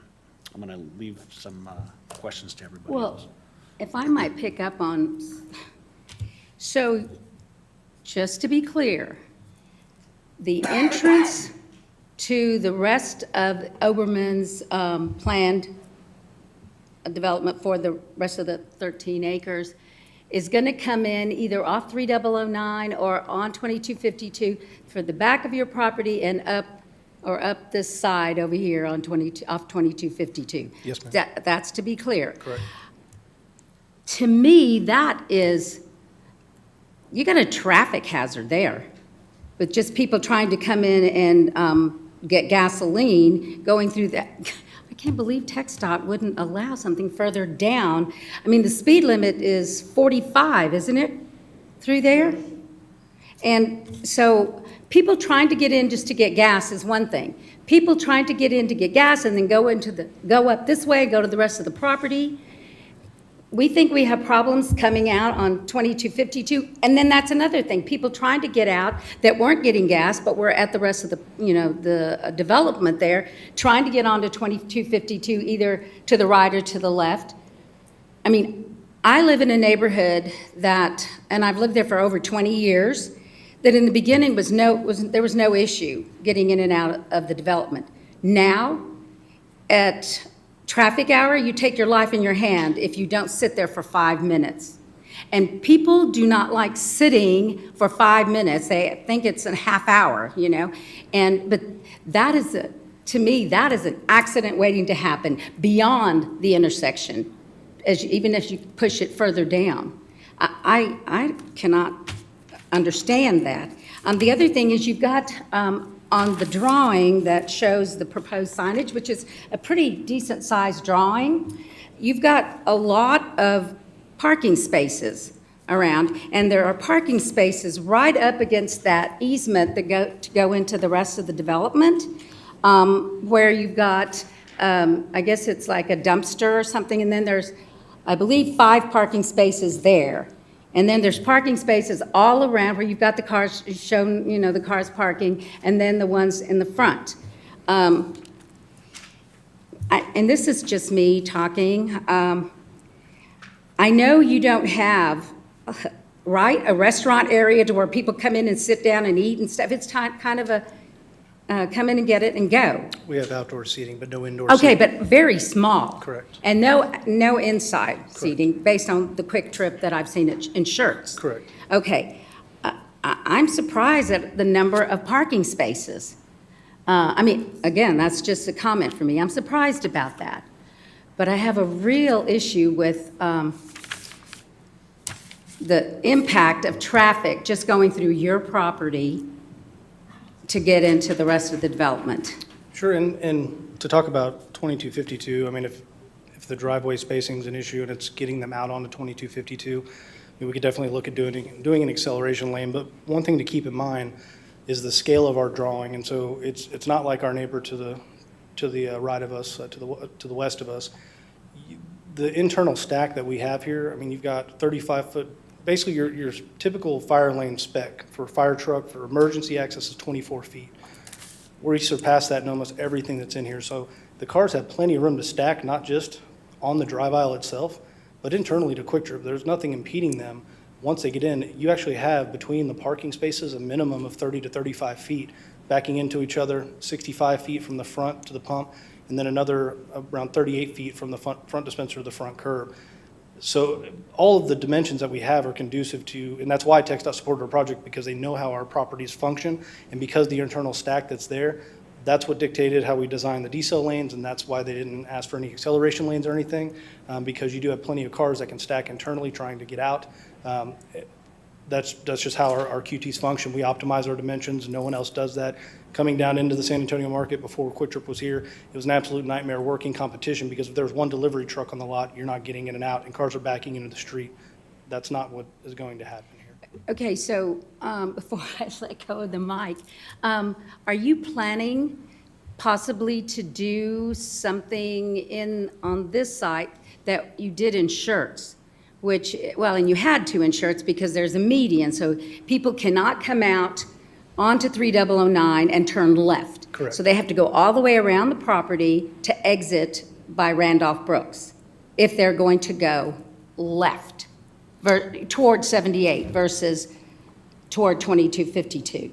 They actually can come out, there's a road behind us, and they can actually come out of the road behind us and come back to the Right. intersection, to the signalized Correct. intersection. Correct, because you can't even get in, I mean, you can't get out the entrance if you're pulling in between Quick Trip and Randolph Brooks. You can enter there, but you cannot exit there. You have to go behind the property and then come, to the light there at Randolph Brooks. And so are you planning to do anything? There's not going to be a light that I know of or that's been discussed, but, and that's another issue. But, so are you planning to do anything like that? Because one of the comments that was made was, right now, unless something changes with TxDOT, which we don't know about, somebody could exit on 3009 and try to move over 3 or 4 lanes to turn left to go toward 1604. That's going to be an issue. So I'm just wondering if you guys had given any thought to prohibiting a turn or a movement all the way to the left, to turn left onto 2252. Just a comment, because traffic is a big consideration, and the traffic controls and the impact of increased traffic could be a big, big problem. I'm going to relinquish the mic. Yeah. TxDOT's not going to allow that driveway if there's a left-out movement. I'm sorry? TxDOT's not going to allow that driveway if there's a left-out movement, where people can actually go southbound on 3009 out of that driveway. They will not grant us a permit. It's not southbound on 3009, it's turning left onto 2252 toward 1604, moving over, coming out of that driveway and moving over several lanes to make a left. Now, you could probably do it at 2:30, 2 o'clock maybe 11, I don't know. But during traffic hour, you would be surprised if there's no prohibition to doing that. People are going to try to move all the way over and turn left toward 1604. So that's just a thought. I'm sorry. Oh, sure, thank you. What I was, on that same lines, what maybe a consideration is that exit on 3009, maybe you could design something that could, some kind of a curb that would split that driveway and not allow those cars somehow to keep them, just they can't do that merging and try to go over. But I do want to mention on the TxDOT plans, what I see here on your schematic, you're not taking into consideration the new TxDOT plans. We do have the line work from them, and we incorporated that into our preliminary plan set and included the projections in our TIA as well. Oh, it is? Okay. Yes, sir. And because looking at their proposed schematic, now that they're taking FM 2252 past 3009, they are proposing additional right-of-way. Is that taken into account here? So we actually, we even asked the question if we needed to do that, and at this point, they've not asked for it. They have not asked for additional right-of-way. And we had enough, you could see we have a jog on our property line there. Right. And we were able to get the deceleration lane in. We've submitted that, and they have not come back and asked for anything additional, but if we do need to do that, we can, it'll make our impervious area worse. That's what I'm saying. That's what I'm getting at. The impervious cover will be worse. Yes, sir. Yes, sir, because it would eat up our green Right. space that we have out front. So, so going now to impervious cover, does QT, I mean, this is a pretty large development. I'm not familiar with QT. I don't go there. I think I've been there once. But is there a smaller footprint, like maybe a neighborhood footprint that you have that's a smaller scale that could reduce that impervious cover? So we actually refer to this as our Generation 3 Store S, which stands for small. So this This is one? our small. Do you have an extra With our small? sales floor, with our sales floor and what we have in the kitchen product that we offer, this is the small store that we built in San Antonio. There's no Area- extra small? ASA. No extra small, okay. There is Well, no I extra just, small. I think, going back to Chair Diaz mentioned about, and also Commissioner Hill, about you providing, your development providing access to the overmen, the rest of the, I think that's what's hurting your proposal. I mean, is that something that could be maybe taken out? But I guess TxDOT's saying that you can only have one driveway for that 13 acres on each. Right, that's what you mentioned? Correct. Those Okay. are the two locations that we've negotiated with TxDOT So- and submitted for. Got the to TIA. work with TxDOT, because I mean, that's something that's, I mean, your QT's getting affected with that. and- So again, today, I know obviously we're not here talking about use and traffic, but everything is important and we're talking about it. So I'm not saying, obviously, safety is a huge deal. But a lot of things we're talking about, we've got to get through the variances first, and then we've got to get into TxDOT. We can have another meeting with the city, with Mr. Hoker, with Mr. Lockett of TxDOT, and we can sit down and talk about everything again. So it's, we got to get through this before we can get into the design. Yeah, but And- impervious cover is, yeah, affecting. As well as your total master plan. Yes, correct. So Correct. variances are one thing, then it's master plan, so it is important, and it does matter. 100%. Question for you here. So the traffic in the morning is the major problem here in Garden Ridge. Yes, sir.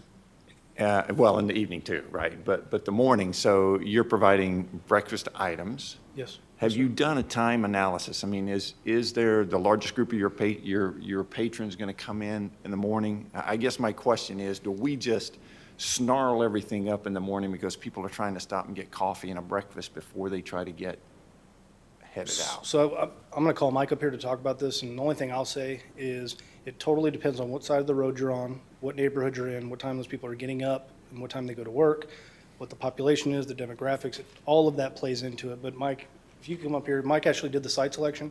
I'm sure he could do a lot better job explaining why we selected this and if it's an evening or morning store. Sure. Actually, Mike Wooten with Quick Trip. This is going to be a really good morning store. This is going to be a really good morning store. We anticipate it to be a good morning store. We do hope to grab morning customers to come get some coffee and a breakfast sandwich for us. As a matter of fact, the morning count is higher than the noon count. It's the morning and the evening count. The noon count is still strong, but the morning count is something that we do wish to capture, and it's why we really stand hard true to some of our critical dimensions that JD mentioned earlier, with making sure, and that's why we're TxDOT's a pretty big fan of how we lay our sites out. TxDOT's main objective is to make sure that there is no impeding traffic flow onto their right-of-way. And so if you'll notice that entrance on both of those are completely free from any obstruction, so you can come into the site and get off of their right-of-way safely. And at the same time, if you need to wait to get out, you have that space to do that. So this is actually a preferred layout by TxDOT. But to answer your question, we do anticipate that folks would come in and grab some coffee for us, and we do like that morning traffic count. Can you give us a percentage? I mean, what do you think? Percentage on how, sir? How much percentage how is going much to be in the morning morning? versus evening? Yeah. The morning and the evening count is very similar. The same people that are leaving in the morning are coming home in the evening during the peak time. So it's pretty even, sir. I would say that the noon count drops about 15% compared to the morning and the evening. Okay. There's still quite a bit of traffic there on the noon time, but it's pretty even. So percentage-wise, Evening and morning were similar. I would expect the sir. morning to be higher than the evening, quite frankly. it's actually very, very similar. Yes, sir. They're almost the same number. Okay. And the major traffic movement coming in the morning, as I sit there and counted multiple times, I just come from 46 and sit there and count this. The main traffic movement is heading southbound on 3009 or coming down and taking a right to head over to 1604. So it's the opposite movement catching in. And so in the natural course of business, we are a convenience store. We realize that we need to maintain convenience, but it'll be the evening time that it's a little bit easier for those folks to come in and out. But we still intend to capture that morning. Our goal would be to capture that morning flow, but that again is why we've designed our site and we really hold true to those critical dimensions of our entrances and exit dimensions. Is for that internal customer flow to act safely. And again, that's why TxDOT likes how we lay out our sites. Okay, thank you. One other question. So on 2252, if you were to make a left turn out of there headed towards 3009, is there going to be a turn lane there? So if the car comes out, is there a lane that they can come into and then merge into traffic? Or I can't really tell from here if that's going to be a part of that. I don't know how to operate this, but he's going to take me back to that site plan. Okay. So part of the reason that dictated the location of that driveway is because as the road, it narrows and then widens, it also is behind the left turn bay where you would turn on to 3009 southbound. So they'll be able to get a left turn in and be able to turn into that lane, but there will not be a dedicated left out. But again, we chose that location because we didn't want to put it in the part where the road narrows further down. So it was the sweet spot that TxDOT felt that that's where the driveway should go. There was a lot of discussion about that. That was part of when we talked about the platting and the right-of-way dedication. If it was going to be necessary, we focused, 3009 was very quick, and then the majority of everything we discussed was 2252. I see that for sure. That's our concern, I think, as well, right? That's all my questions. Thank you. Thank you, sir. Mike, Bumpy, just a quick question before you sit down. Yes, sir. You know we got a high school coming up, or is up the road. Yes, sir. Okay. Went to the college fair with my daughter there Okay, 2 there you weeks go. ago. I don't know if it's closed campus or open campus. If it's an open campus, they're going to go off campus because almost all kids have a car now by the time they're junior or senior. They'll be driving. Yes, sir. And this is going to be the first sugar stop before 35, okay? Yes, sir. You got all these great sandwiches and stuff. Have you done any studies looking at noon time at the high school or when the high school lets out? Because you've covered morning and you've covered evening. I see some traffic, increased traffic at those two times from the high school up the road. When I've done my traffic counts, and I've done multiple morning, noon, and night counts here, still the primary traffic counts are that go to work in the morning and the come home evening. So sitting out there even after the high school's been open, I did not personally witness a bunch of traffic coming out of the high school. I personally don't. My daughter goes to Smithson Valley. We just went to that school for college. I don't know if the new school is open campus or not. I don't know that. It is answer, sir. closed. My kids go there. It is Okay. closed. Okay. Yeah, it's a closed campus. For now, yes. Yes, sir. Yes, sir. And having a junior, I'm glad it's closed. Couple of things. I heard people mention water and traffic both. The Edwards Aquifer runs from Uvalde to Austin, the recharge zone. It services single source for San Antonio, Garden Ridge. There is a Trinity, but when we have an ordinance that says 1,500 feet, I'm the new guy on the commission, and I've read through that new draft twice and parts of it more than that, and I'm concerned about that 1,500 feet because if we give a variance for 1,500 feet, I think we ought to just take the whole plan and stick it in the shredder. I mean, what's the point? I can't get around this 1,500 feet. I can't do it. And the traffic, as far as that goes, the corridor going from I-35 to Austin to San Antonio is the busiest and fastest growing in the United States. Traffic is not going to get better. When they close down 35 to build it from out here 3009 to wherever they're going to build, it takes 6 years. Guess where your GPS is going to send you? 3009 and 2252. And I just have a problem with both of those. With regards, if I may just speak respectfully on the traffic, I'm not disagreeing. We do feel very comfortable that we've mitigated those traffic concerns, and we're very, very good at making sure folks can come into our site I and get live out on safely. 3009. Yes, sir. And since Comal County gave us the high school. Yes, sir. You should come sit in my front yard in the morning and see what happens to the traffic. It is bumper to bumper, and it stops. And it stops from the high school to somewhere, I don't know, 2252 maybe. I mean, it's just, you can't get out. Yes, sir. My only respectful comment was going to mention that regardless of whether if that's a Quick Trip, it's going to take someone coming in there, whether it's a Trader Joe's or Quick Trip, to thoughtfully lay out with the traffic mitigation, and we think we can do that.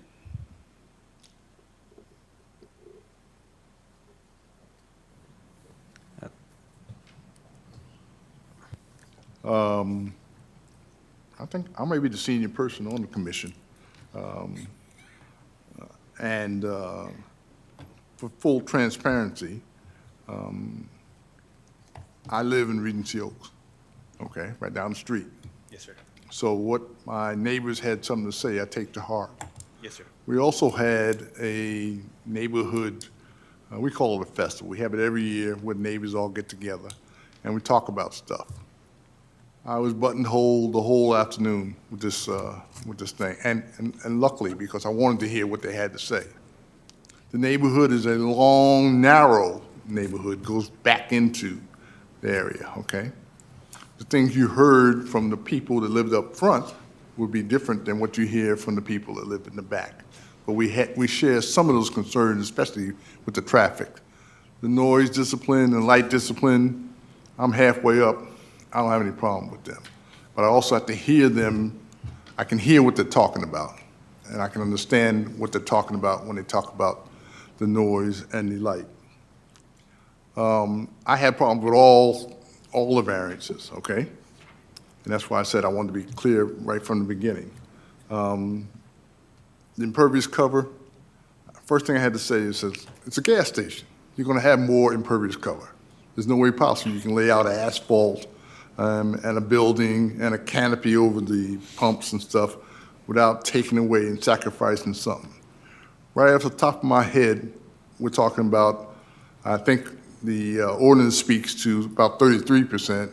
You guys are asking for 89%. I'm saying, whoa, that's a big jump, okay? The way I look at it is, oh, meet me halfway or something like that. That's what I was thinking. And I don't know if there's any way. Your presentation was excellent because I can see, okay, now I know what they're talking about. By the same token, I do know they have landscape pavers that can hold the weight of a car, and I'd like to understand why some of these parking spaces can't be traded out for pervious pavers. That's just a question, something to think about. I have a problem with the signs, okay? The signs are big. They may be smaller than the ones up the street. And the orientation is in a vertical fashion. And I've seen signs in other communities where that same sign could be placed horizontally, give out the same information. And again, you took the wind out of my sails by explaining it would impede people being able to see. Okay, one of my neighbors says he prefers them. So, and you're going to get that stuff in, different people looking in different ways.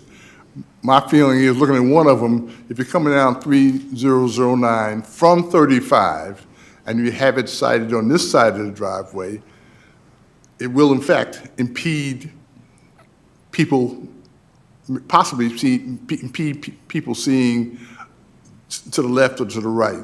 If you put it on the other side, I don't see where it'd be as much problem, except for people coming over the hill. Okay, if they're coming over the hill, and you lay it down, they're coming off a hill, so they'll be able to see above it anyway. That's the way I look at it. The one on 2252, the sign doesn't have to be that high to advertise that the gas station is there. It's going to be in like a neighborhood gas station. People aren't coming off 35 to go to this QT. everybody that wants to go to this QT is going to know that QT is there. There'll be people from the neighborhood or somebody up 3009 or up or down 2250. They already know it's there. And certainly as a business, you have to know and have to advertise, but I don't see why it has to be such a big sign to tell people, here we are, and we already know where you are. The well site, I don't know all of the different qualifications of the well site and stuff. I've known for years that it's Schertz owns the tower, and I thought it's a Schertz well. And if it's a Schertz well, do we have to get some kind of permission from them or from the state or from who to say, okay, we're going to put a gas station within 800 feet of your water? It's not their water because it goes to an aquifer, but apparently, you know, since it's gotten this far, I'm sure they don't have their heads in the sand and saying, wait a minute, they're going to build a gas station within 800 feet of our water tower and our well. That's something else to think about. I was disappointed that Mr. Overman himself, I don't see him out here, wasn't here tonight, simply because we've met him before for some other projects, and maybe he's got a bad taste in his mouth for the commission because of that, I don't know. But so much of what I'm hearing tonight is dependent upon what he plans to put behind you guys on the rest of that 13 acres, okay? And by that I mean the ingress and egress from that property. If it's those two driveways, I'm having problems with that because there's going to be a lot of traffic coming in there, and that's going to exacerbate the traffic on 2252. I, over the years, have had many times I've had trouble getting in or getting out. I'm retired, and I'm fully retired, and I highly recommend it, by the way. So I don't go out that much, but when I do go out, I'd like to get out of there in 5 or 10 minutes. And right now, the way things are going, people do stop and let me get in. They're not so kind letting me get out because those are people coming from 35 going down the other way, and then that neighborhood friendly. But everybody else, they'll let you get in because they're stopped anyway at the light. But if the traffic's moving, you're not getting out of there. I had some other things I wrote down. I did some research this afternoon. You guys, as of this afternoon, on the website, you had 912 locations. I said, this is big business. They know what they're doing, and your presentation shows that, okay? I was very, very impressed. You answered most of my questions with your presentation. The impervious cover thing, like I said, it's a gas station, yeah, okay, I can get along with that. The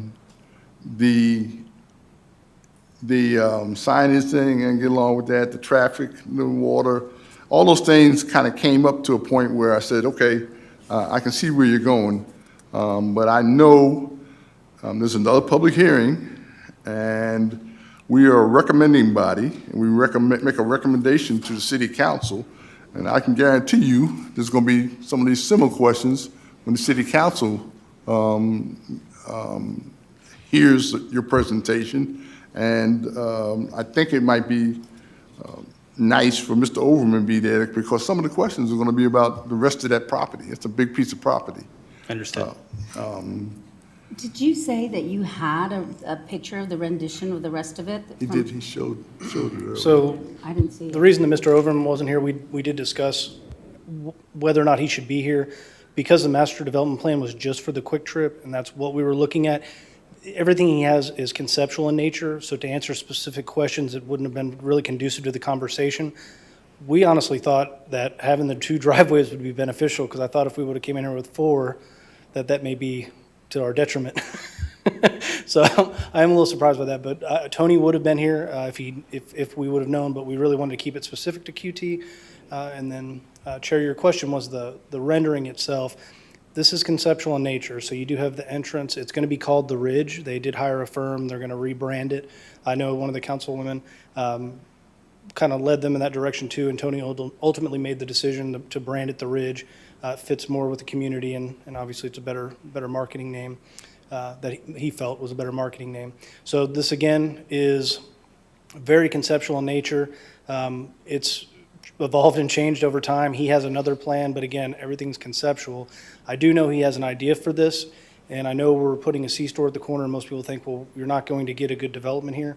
Because we're such a favored retailer in the industry, there are going to be uses that come in here. I know in the back corner of the property, I guess that would be the southeast corner, he's looking at doing some sort of really good outdoor venue. The whole development, and I don't want to speak too much for him, but it's going to be retail and then outdoor pavilion, walkable concert, basically a community center. I would like to just add one comment. In working with Mr. Overman, Tony, on this, from day one, when we first spoke on the phone and then we came out and looked at the site, he absolutely understands that development is going to come through those two drives. And that's why the width of the drive and everything, how it's laid out, no obstructions, is the way it is, so people can come in and out of that safely and to maneuver into traffic unimpeded. But with regards to him not being here tonight, we really did want to focus on the one sure thing. Although it's unsure, I don't mean to assume anything, but the one sure thing is that QuikTrip does want to participate and be part of the Garden Ridge community, and that's what we wanted to focus on tonight.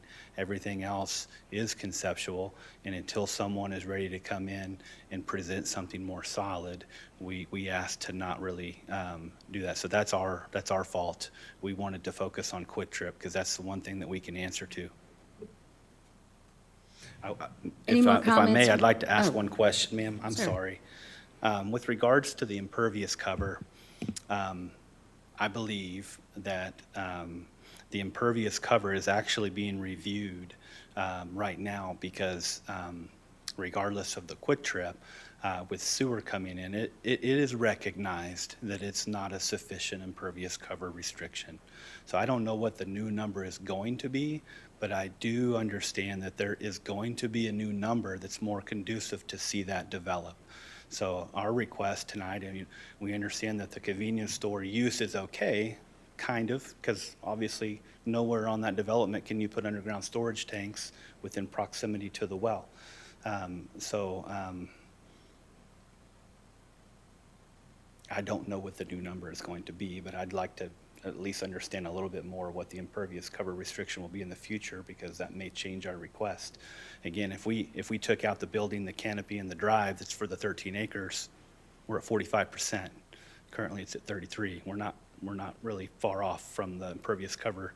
If you take that into consideration, I may be making some assumptions, but if you take out everyone's 13-acre drive, the building and the canopy, we're at impervious cover of 45%.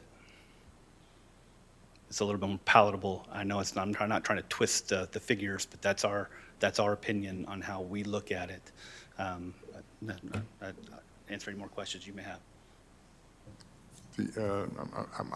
Thank you for that explanation, and certainly that helps some. I do not know the number we came up with, but we've been rewriting the ordinance for the last 3.5 years. And for some reason or other, I just can't remember that particular number. But I do know it's not 89. I do know that. Yes, sir. Number two, the rendition of that Mr. Overman provided to you guys, and it's not your fault, has 2 driveways coming in on 2252, not just the one. And I know that may be pie in the sky and his ideas of where things going. That, to me, would make it more palatable than just the one drive. I don't know about my neighbors, but the traffic's still going to be a problem one way or the other. Thank you, sir. Again, it was a very fine presentation. And thank you, sir. Took the wind out of a lot of the wind out of my sails by just by your presentation. That's what the presentation is supposed to do. Thank you again. Thank you, sir. Before they're finished, I have a question. Were we just talking about the one, or can we ask questions about the other? Because you had mentioned in the beginning we're just talking about the first variance. We talking about all four? No, all four. Okay. We're going to have to vote on all four. Understand. I have one question I'd like to ask them that seemed very important to all the speakers. You said that there was a possibility to come more in line with the dark skies concept. Do you have anything that you can present to us? Maybe we can look it up and show people. Any other store that has that concept that you might have a picture of at night that would be available quickly, like on the internet or something, that we could see kind of like how that concept varies from what is currently being planned?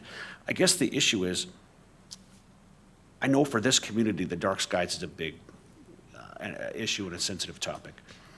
And if we somehow could see what you had mentioned, 3,000, was it lumens? It's a 3,000 lumen bulb with a dimmer that does comply with the Texas Dark Sky Ordinance.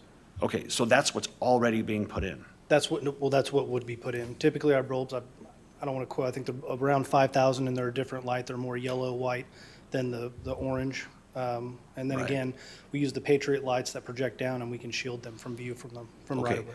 And then, do you have, you say it's shielded, some amount of light obviously has to escape, but what are we talking about? How much light is going to affect that Regency Oaks? Is it Regency? I thought it was Regency Run or Regency Oaks. And what is the distance of that the light could potentially travel to that closest? So with the dark sky, so every site's going to be different based on parking, where the light poles are, but basically you have the height of the pole is 22 feet, and depending on the grades, so it'll be 22 feet, and it projects down. So it's going to throw light down this way, and it can be shielded from view so it doesn't go and spill into the neighboring property. But basically what you have is we'll run a photometric. We run that on every single site. Okay. And so the best example, I don't have photographs, but the Spring Branch store we did at Rolling Creek in 281, that has the dimmer on it. I believe, we haven't built Bulverde yet, but that's going to be one. And then we're no stranger to actually building in the overlay, the airport overlay zone, so we have to do it there as well. Unfortunately, I don't have photographs, but the best I can tell you is when we run the photometric, essentially it shows all the lumens, all the foot candles in that area, and by the time you get to the property line, you're at 0.1 of a foot candle, maybe 0.3, that's actually on your right-of-way line, so you're not spilling out in the street or neighboring properties. Okay. My suggestion, I have another comment, but my suggestion to you, if this makes it to city council, I would definitely have some kind of photo or representation of what that's going to look like, so that the decision can be made with that type of information available. And then you say you have the possibility to dim it. Does that mean you're going to dim it in the evenings, or how does that? So it's an automatic dimmer. Okay. It's basically put onto the system, and then it dims it as the sun comes up and goes down, as sunset and sunrise. Okay. And then if there is a problem created for that Regency neighborhood, is that something that can be mitigated once you're there? So Mike and I are both local, and what would typically happen is they would call our division office. They'd enter a customer comment form. Operations would reach out to us, and then we would reach out and see what we could do to help with that issue. So we mitigate it's any type of customer complaint. And then FS, we have an in-house facility support team that we call FS. So they're the ones that actually go out and fix everything, the lights, cappuccino machines, curbs, pumps. And so we would partner with all of our departments to. And as long as it's reasonable, you have the ability to make it more acceptable for those people if it's creating an issue. So, correct. We would have the Okay. ability to see if it's a viable. Like, you have the viable ability concern. locally to take care of that. You don't have to call some contractor and It would be a schedule quick it months out to have that fixed. No, sir. Okay. We wouldn't have to do that. So we have ongoing issues with Mr. Rips down the road. I don't know if you're familiar with him, but I've met on his farm probably for a combination of 6 to 8 hours, looking at things that store's been open, and I actually talked to him on the phone for about an hour and a half last week. So we were very much so involved once we opened a store. Okay. That's all I've got. 2019 Texas legislature, I think, changed the wording of the dark sky and kind of said it's not enforceable. And 2021, they put some of that back in, but I don't know. I don't know the details of that. Yes, I sir. mean, if we're talking about something that is moot, you know. So we're talking about something that, you're right, we went in Bulverde, they said, well, it's no longer enforceable. We said, we don't care, we'll comply with what those requirements were. So it was a commitment from Quick Trip to comply, even though it was not enforceable anymore. We'll just design that up front. It won't be an issue. Well, the photometric. Can you say that would be one more part time? I didn't hear you. We will design to that up front. We'll just do the dark skies like what we had already planned to do. And once that's designed, our site is designed to the dark sky ordinance, I can promise you, the purpose of that is to not let light bleed off your property line. Right. So we're very, very, very keen on the math behind how many lumens per acre, keep a very safe environment, but not create light pollution on adjacent property. Yeah. And we'll submit, when we do submit our building permit, if we get to that point, we would submit a photometric plan along with that security plan. So we'd have that as part of the request. So you actually see exactly how many foot candles are at every part of the lot, even go out into the right of way. And you may not even be the biggest issue to Regency because obviously there's going to be something there's going to be development further down.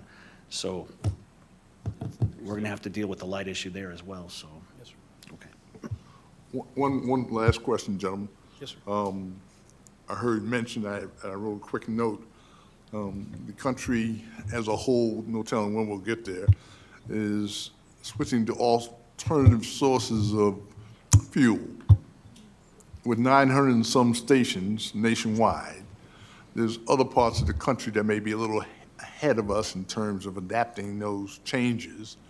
Do you have stations that have started to make the transition, or how do you see this station making the transition to charging pumps as opposed to you're going to take out some of the parking spaces, or what is the plan down the line? You So guys we- been at it for a while, so I know somewhere on a drawing board that it's already exists. It's a major point of focus for sure, to say the least. And Quick Trip's gotten out in front of this. So the layout you have before you, we don't have any electric charging stations on this one. If it's required by the municipality, we can add them in. We find that they don't necessarily get used just yet. The market's just not quite there. One thing I can tell you is one of those tanks that we're showing in the picture above you is going to actually be filled with water for the time being. We call it Product X. So we're absolutely ready for whatever's coming next. However, we need to retrofit, and that's why food is so important to us, because we realize that gasoline, alternative fuels, everything, it's coming. Gasoline's not going to be there forever, and we know that, but we're set up to grow with the times. Right now, we're just not putting in the charging stations again because they're $250,000 a piece, and bang for your buck, they're just not being used. They're quite expensive. Thank you. Thank you. I do have one question. In regards to the aquifer protection, I know we heard from the public, seeing if it was an option about that secondary containment, providing that extra security blanket, if you will. Is that something that QT has done in other development? Are you talking about for the actual tanks? Yes, for the So we actual are tanks. proposing double wall tanks. So we can do fiberglass or we can do double wall steel No, encased tanks. I know you're doing the double wall tanks, but as an extra security, doing that secondary containment, like a concrete wall with a floor. So, yes, sir. So we actually do strap them with concrete. And so to do an additional layer of concrete down there, that's definitely something we can look at if you wish. I think it's important too, based on what you said, because not only are we concerned about the aquifer protection, but you have the quarry right down the road, which is going to be rocking and rolling all, you know, and you will feel it. Sure. You also have the trains that come through there. So that it's kind of like 1, 2, you know. So it's something you guys need to keep in mind. Okay. That So those again, are added things. Sure, again, and so we're going to do our geotech. We still have to submit to the TCEQ. Everything's going to be on the table. There are bladder systems, things, so whatever they require us to do to comply, because we won't have a contributing zone plan here, but we're still going to have to do permitting. So they call it a CZP, but we still have to go and submit everything through them. So it's going to be vetted. And again, we'll go with whatever they recommend. But if it is something that you would, the main reason, the tanks are really, they've gotten so, just the innovation's impeccable and how they've just evolved over time. Where you get into trouble is not necessarily the tanks leaking, especially with the sensors in between each layer, so you get notified if there's even any sort of compromisation, or if the tanks are compromised. But where we used to run into trouble is where you'd have a remote fill. So you'd have the truck actually drive behind the store or maybe up the front of the store. They drop in a port, and that port then goes to the tanks 150 yards, 100 yards, 100 feet, doesn't matter. Well, what would happen over time, just like you said, with settling and everything, that could get off kilter, and then you're dropping fuel. We do not do that anymore. Every site that we had has been fixed. We don't do remote fills. We drop right on top of the tanks. So the tanks themselves are very sturdy. We'll do whatever the TCEQ asks of us, but the issue of it dropping or tanks leaking or fuel spilling it when they're dropping it, that's just not a reality anymore with the way we design our sites. One other last comment. Is there an option that y'all looked at in flip-flopping the store and the state and the tanks, like reversing? We did, and so we looked at, Mike, I don't know, what, 17 different options on this one, not just because of the tanks. So we were actually trying to get visibility and make sure that everything, the grades here, everything, you know, that site drops completely back. And we looked at putting the building up on the street, putting the canopy, and everything that would work for ADA, because our site has to be 100% ADA compliant. There's no curb around the front of the store. We use bollards, and so it's compliant. All the way out to the street. That's what that sidewalk is. That's an ADA path of travel. That'll be within the 2% and 5% cross slopes. So unfortunately, we would want the building actually pointed towards 3009, and that wasn't, we weren't able to do that because, again, the further you go back, the more you're chasing the grades. And then flipping the building is problematic as well for us just because of the locations. And the proximity to where the delivery trucks would come into the entrance on 3009.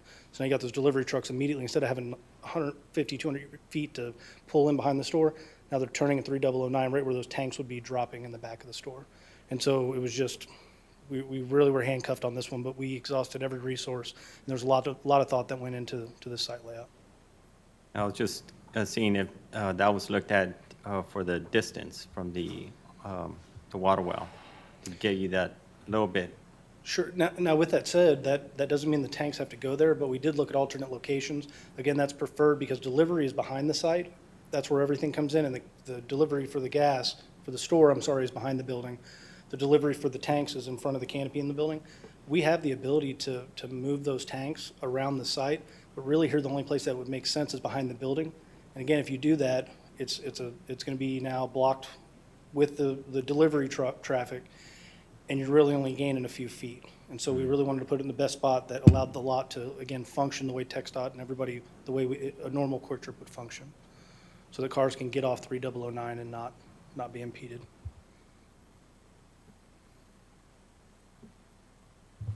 Any other questions or comments from the commission? Okay, thank you, sir. Thank you so much for your time. So, at this point, I think we need to take one at a time, is that correct? And we will go ahead and start with 6.2.4.5, the neighborhood service impervious cover restriction. Do I have a motion from the commission?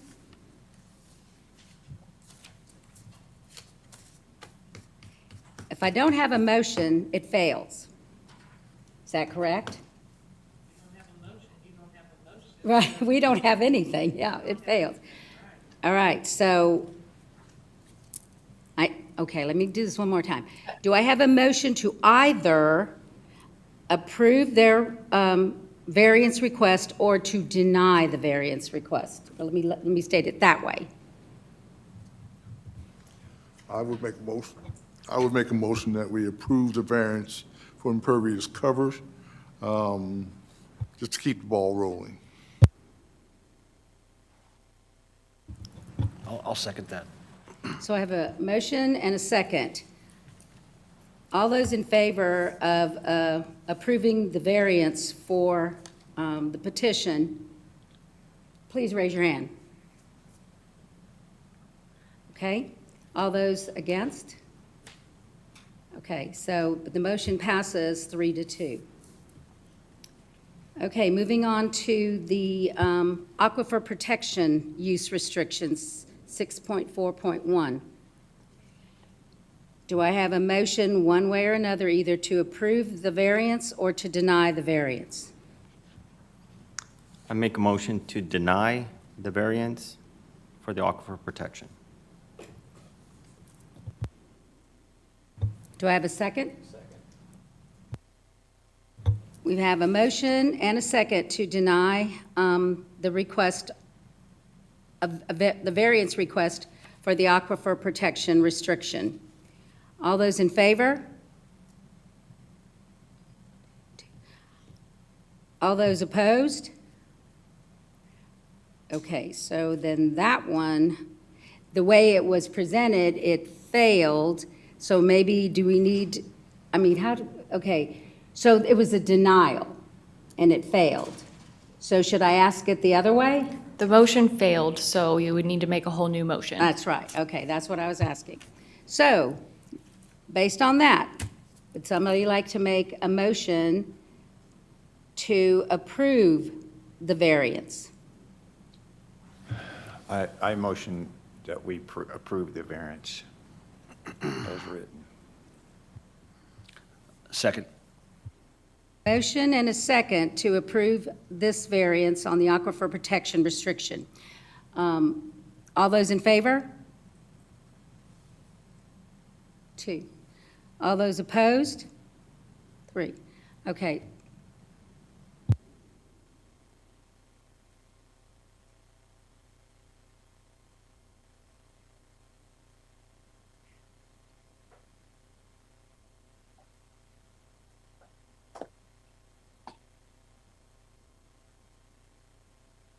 You have to recommend something to city council, whether it's approval or denying it.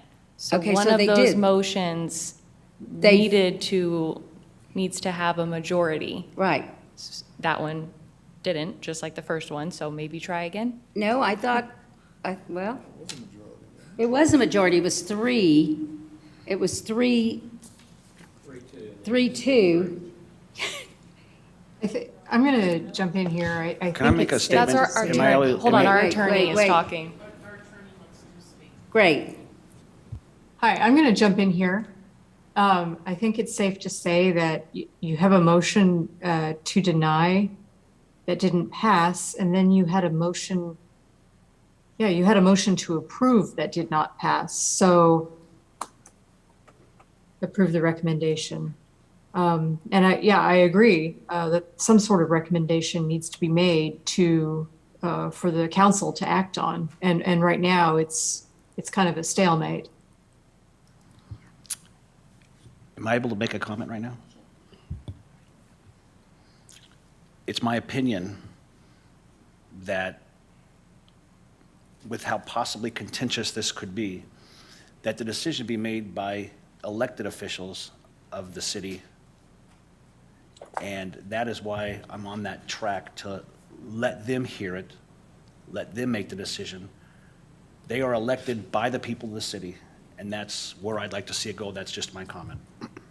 Well, but we still have to. We make the recommendation. You We still have make to a make the recommendation. recommendation in order. Sorry? And so the motion needs to be in a sort of recommendation, because either way, the final decision is that of the city council. Right. Your recommending body. So, but without your recommendation, they cannot act. So should we try this again? Do you want to make a motion? Go ahead. Are you? I make a motion to deny the aquifer protection variance. So we have a motion and a second to deny this variance request. All those in favor of denying this variance, raise your hand. 3, 4. Okay, we have 4. 4 to deny. All those opposed to denying this variance? You're not. Understood. Okay, so the vote, the motion and the second was for denial of this variance request. Correct, attorney? Correct. And so what'll happen with this variance is that it will require a three-fourths vote of the city council to overturn your denial. Okay, On this variance. right. The other one passed, so it just needs a simple majority. So your recommendation here is to deny. They're going to need three-fourths to approve. Okay. That being the case, then, do we go on to the next variance? Yes, okay. All right. Appendix 2, sign regulations. Do I have a motion to either approve going forward with this, with the petitioner's request for a variance, or not? And I need a motion one way or another. I make a motion to approve the variance for the business advertising signs. Do we have a second? I'll second it. Okay, we have a motion and a second to approve this variance as requested regarding the signs. All those in favor of approving the variance, please raise your hand. Okay. All those opposed? Okay, it passes 3-2. The last variance is Appendix 2, sign regulations and master pylon signs. Do I have a motion to either approve or deny this variance request? And please state that one way or another in your motion.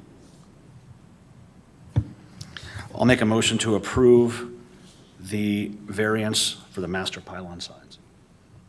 To recommend approval. To recommend approval, correct. I'll make that motion. Do I have a second? Yeah, I second it. Comment? Yes.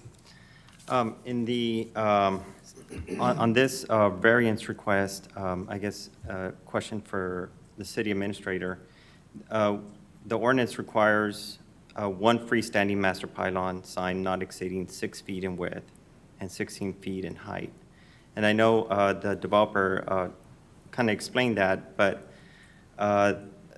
they are requesting 3 freestanding signs. So 2 of them are the Quick Trip ones that have the prices and all that. The monument signs, right? Right, and so on one on 2252 and one on 3009. Then your third one, which is the one for the town center development, right? So it's not in really any relation to Quick Trip. It's just for the developer? That's correct. Correct, okay, so, let's see, the petition requests 3 freestanding signs with a sign to be located along 2252 exceeding the height limit by 1 foot, so, because the petition requests 3 freestanding signs with sign to be located, and you're saying, so that one that says Apple Creek or now it's, or the Ridge, you're saying that sign is going to be that 15 feet or 15 and a half feet? So it is? I mean, conceptually, that's what you're... Yes, please.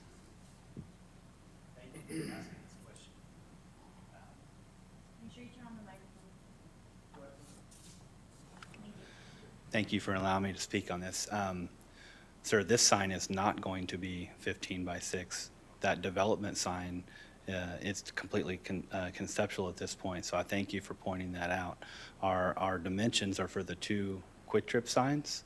The third sign, it is conceptual at this point, and Mr. Overman is still looking at it, but it very much will look like what was presented. So we do not have a final spec on that. It's not going to be our sign. So I thank you for that, because that third sign cannot be 15 by 6. Yeah, that's where I guess was kind of misleading, unless I'm reading this incorrectly. Yes, sir. Nancy. They are allowed 1 pylon sign not exceeding the 6 feet in width and 16 feet in height. But they are actually asking for 2 pylon signs and 1 monument sign. they're exceeding the request by the 2 signs. I'm sorry, and then one of the tall signs by a 1-foot height. The entryway sign, when Mr. Overman comes in to do the PUD or whatever that looks like for the entire 13 acres, at that point, he would be designing that sign and coming back before you with the entire package for the development. That would be part of the sign package. It was a little confusing on the Yes, it the is. wording. It is confusing. I It do made agree. it seem like that commercial sign for the development is going to be that 16 feet or so, because you state that all 3 are going to exceed that 1 foot. It's just actually the 1 sign exceeding the height, but they're asking for a total of 3 signs when there's only 1 sign allowed per ordinance. I hope I didn't confuse everybody even more so. Per property. Per property, I'm sorry. Yes. Okay, so we have a motion and a second to approve this variance. Is that correct? Whoever made the motion? Okay. So, all those in favor of approving this variance, please raise your hand. All those opposed? Passes 3-2. Okay. Thank you, everyone, so much for going through this whole petition with us. Now we have one variance, though, that going to the recommendation to city council would be not to approve that from the planning and zoning. Do we go on to the master plan?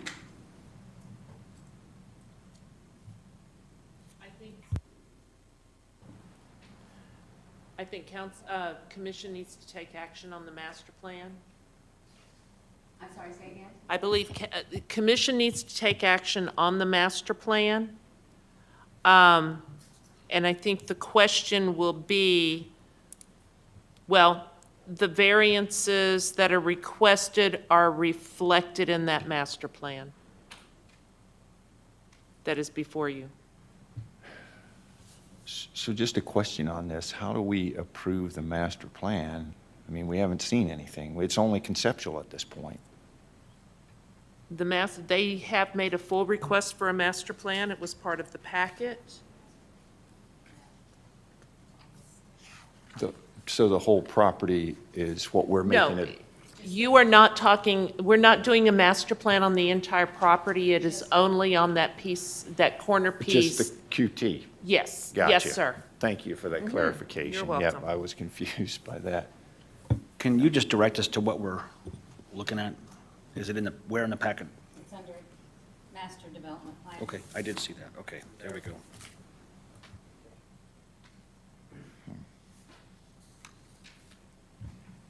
Okay, so we've heard the presentation and a pretty detailed explanation of their actual master plan, which would include their request of the variances.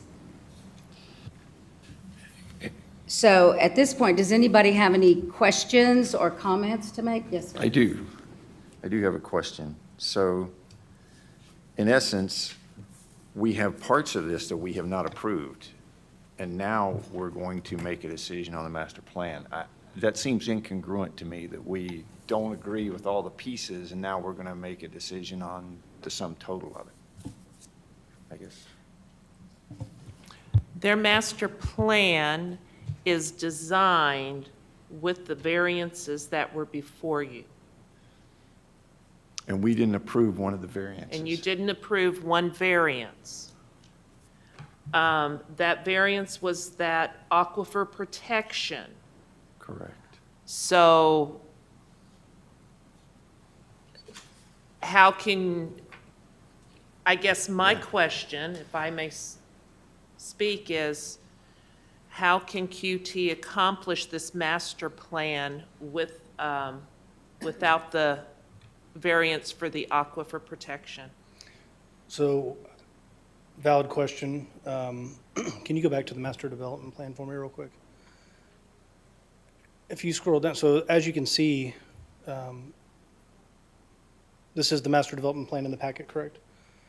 So as you can see, a lot of it has been stripped off. So the master plan shows ingress, egress, parking spaces, the building, and the canopy, but it doesn't really cover the underground structures. If we were able to get through council and get approval and the water tower was denied, the burden would be upon us to figure that out.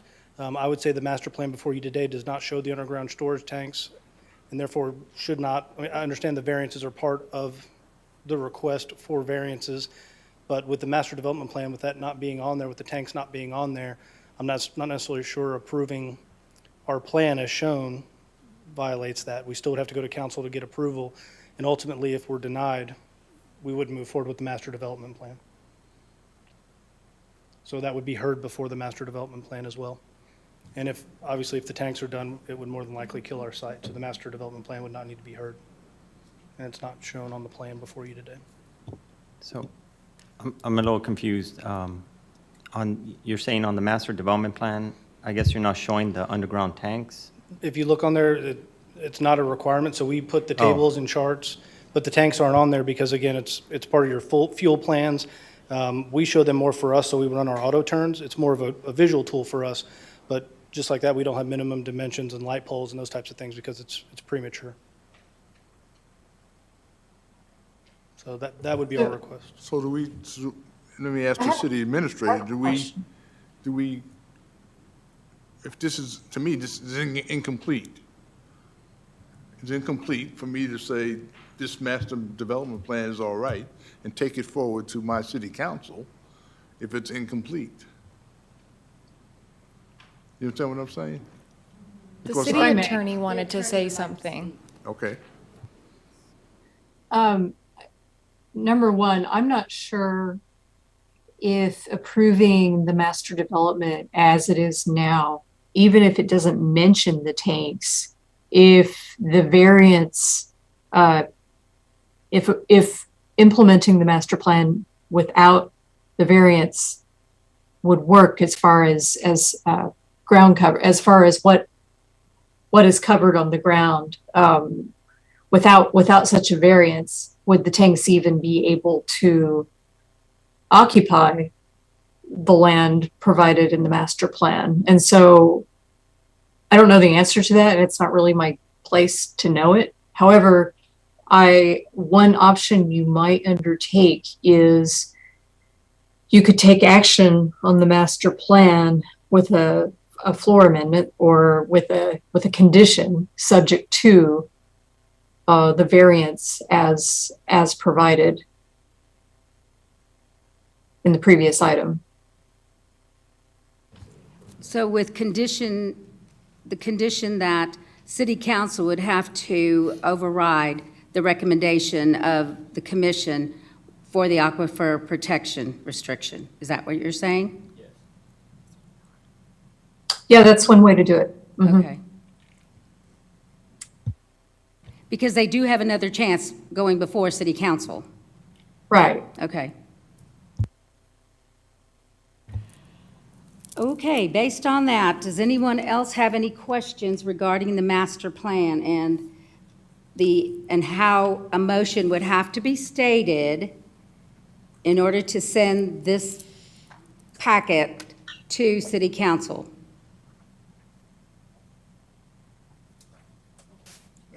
No questions. Okay, do I have a motion?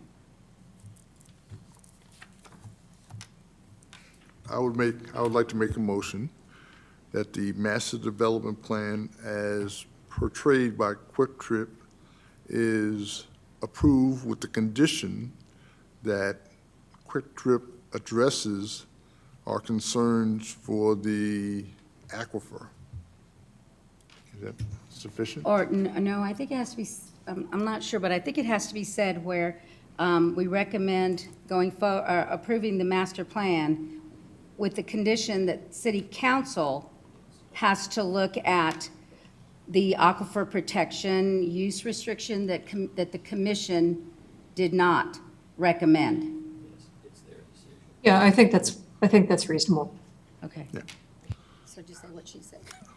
I want to make a motion to say what the city attorney said.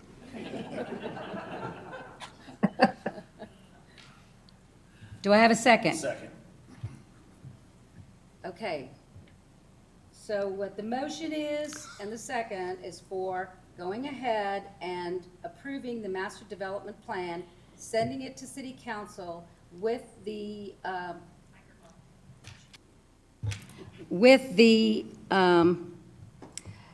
caveat that city council would have to overturn the aquifer protection use restriction that was denied by commission.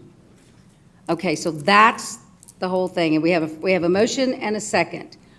All those in favor? Raise your hand. 1, 2, 3. Okay. All those opposed? 2. So 3-2. So we will forward this to city council for their ultimate review and decision.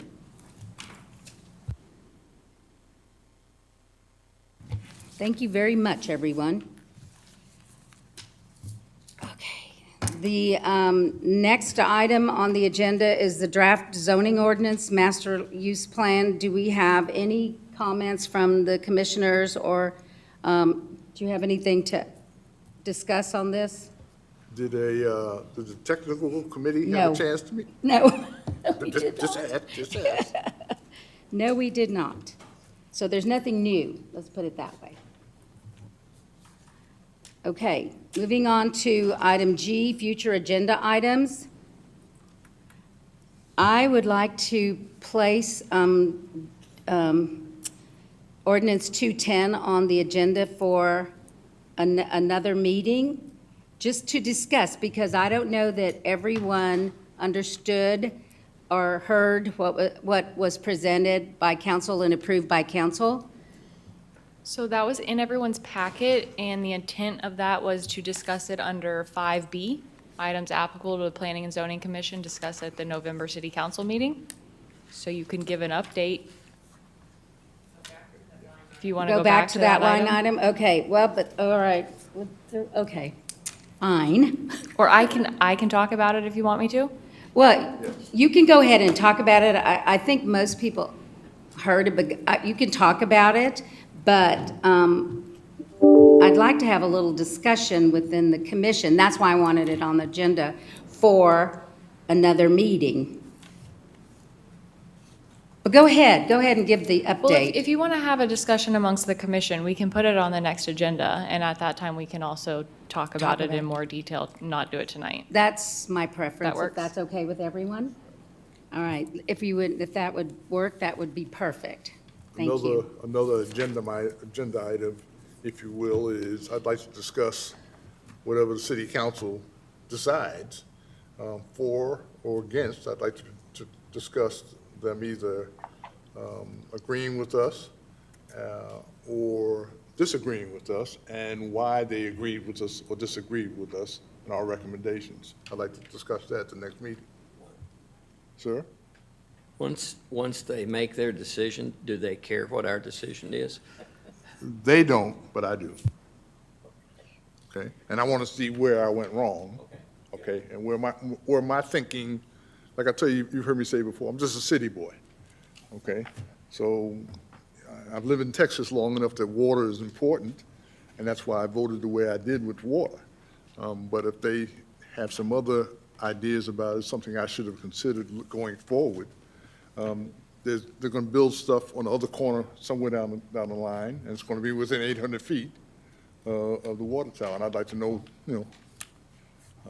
what's going on, why I should have thought about it different. So would that be another agenda item, or would that be discussed under 5B next time? Okay. So it would just be discussed, items applicable to planning and zoning. Okay, thank you. Any other possible agenda items? No? All right. That being the case, could I have a motion to adjourn? I'm sorry. Oy. Well, first, the next Planning and Zoning meeting will be December 14th, 2021 at 6 p.m. here in City Hall. Now, we have another citizens' comment period. You do not have to have signed up for this one. You can come up and you are limited, I believe, to 2 minutes. So if anyone would like to speak.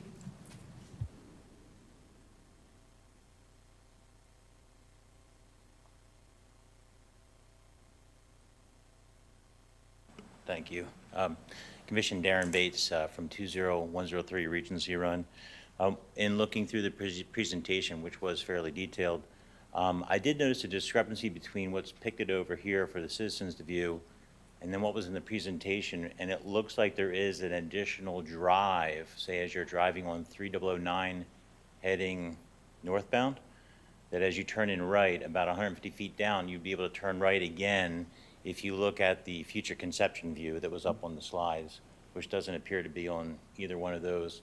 In addition, I thought it's interesting that the lighting posts and such appear to be missing, or maybe not so. Would you like me to point to it, sir? I can. Oh, yeah, it would actually be right here. If you look at the larger view or the conceptual view, it's on there, and there's a discrepancy between the two. So there may be more things that the commission is missing, because I didn't see that anybody necessarily highlighted that. My perception of how this meeting went tonight is that it seemed like the overall view of the commission and also the citizens for the different variances that were looked at to include the pervious cover, the advertising signs, and the master pylon signs seemed to be more of a con or a negative, or moving away to disapprove as to approve. So I was a little surprised to see that those passed. I would like to emphasize what was brought up during the meeting about the dark skies, and that is one of the wonderful things about Garden Ridge and Texas, is that you can stargaze at night. There is a large amount of light pollution that actually comes from Selma that I notice seems to come from the Bluebonnet bar that's down there. I do hear their music on occasion too, when the predominant winds coming from the south seem to move that noise my way in particular. That's all I have. Thank you.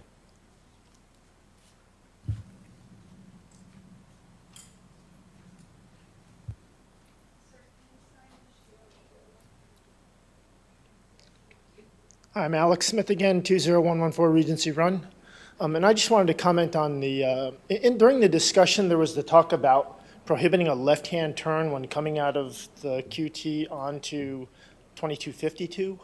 I just ask that you take a look at the unintended consequences that may pose, because if vehicles are forced to turn right, they're going to find the first place they can make the U-turn legally, which is right at the entrance of Regency Run. So when making any kind of decision on 2252, please, I just ask that you assess those unintended effects that could have downstream on the entrance to Regency Run and onto the other businesses or residences that are along that street. Thank you.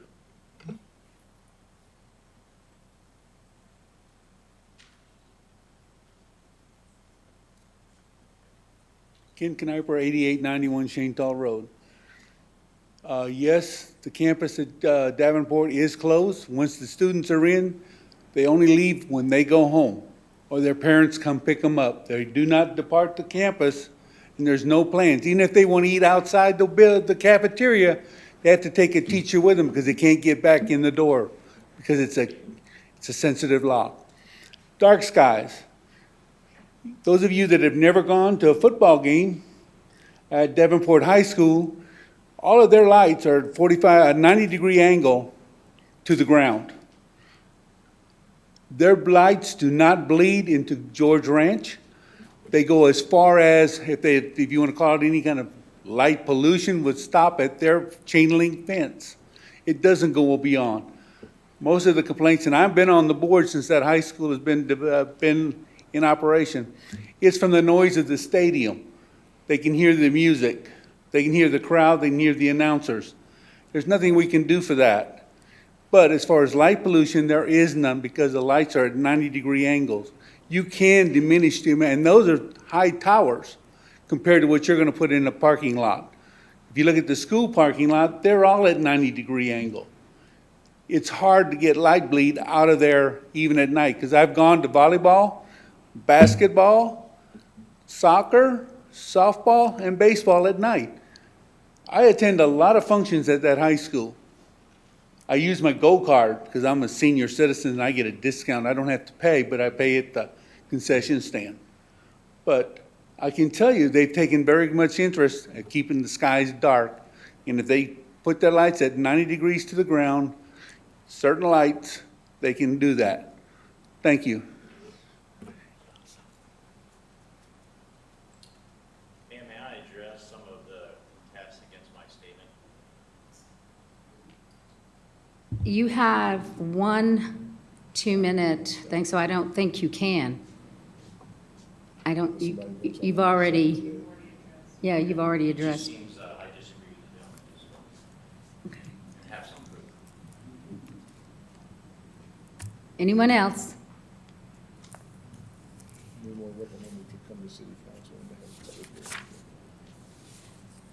Right. It was asked that I tell you that you may want to attend the city council meeting and address your concerns at the public hearing there. Okay. If there's no one else wanting to speak, then we will move on from citizens' comments to adjournment. Do I have a motion? Make a motion to adjourn? Do I have a second? All those in favor?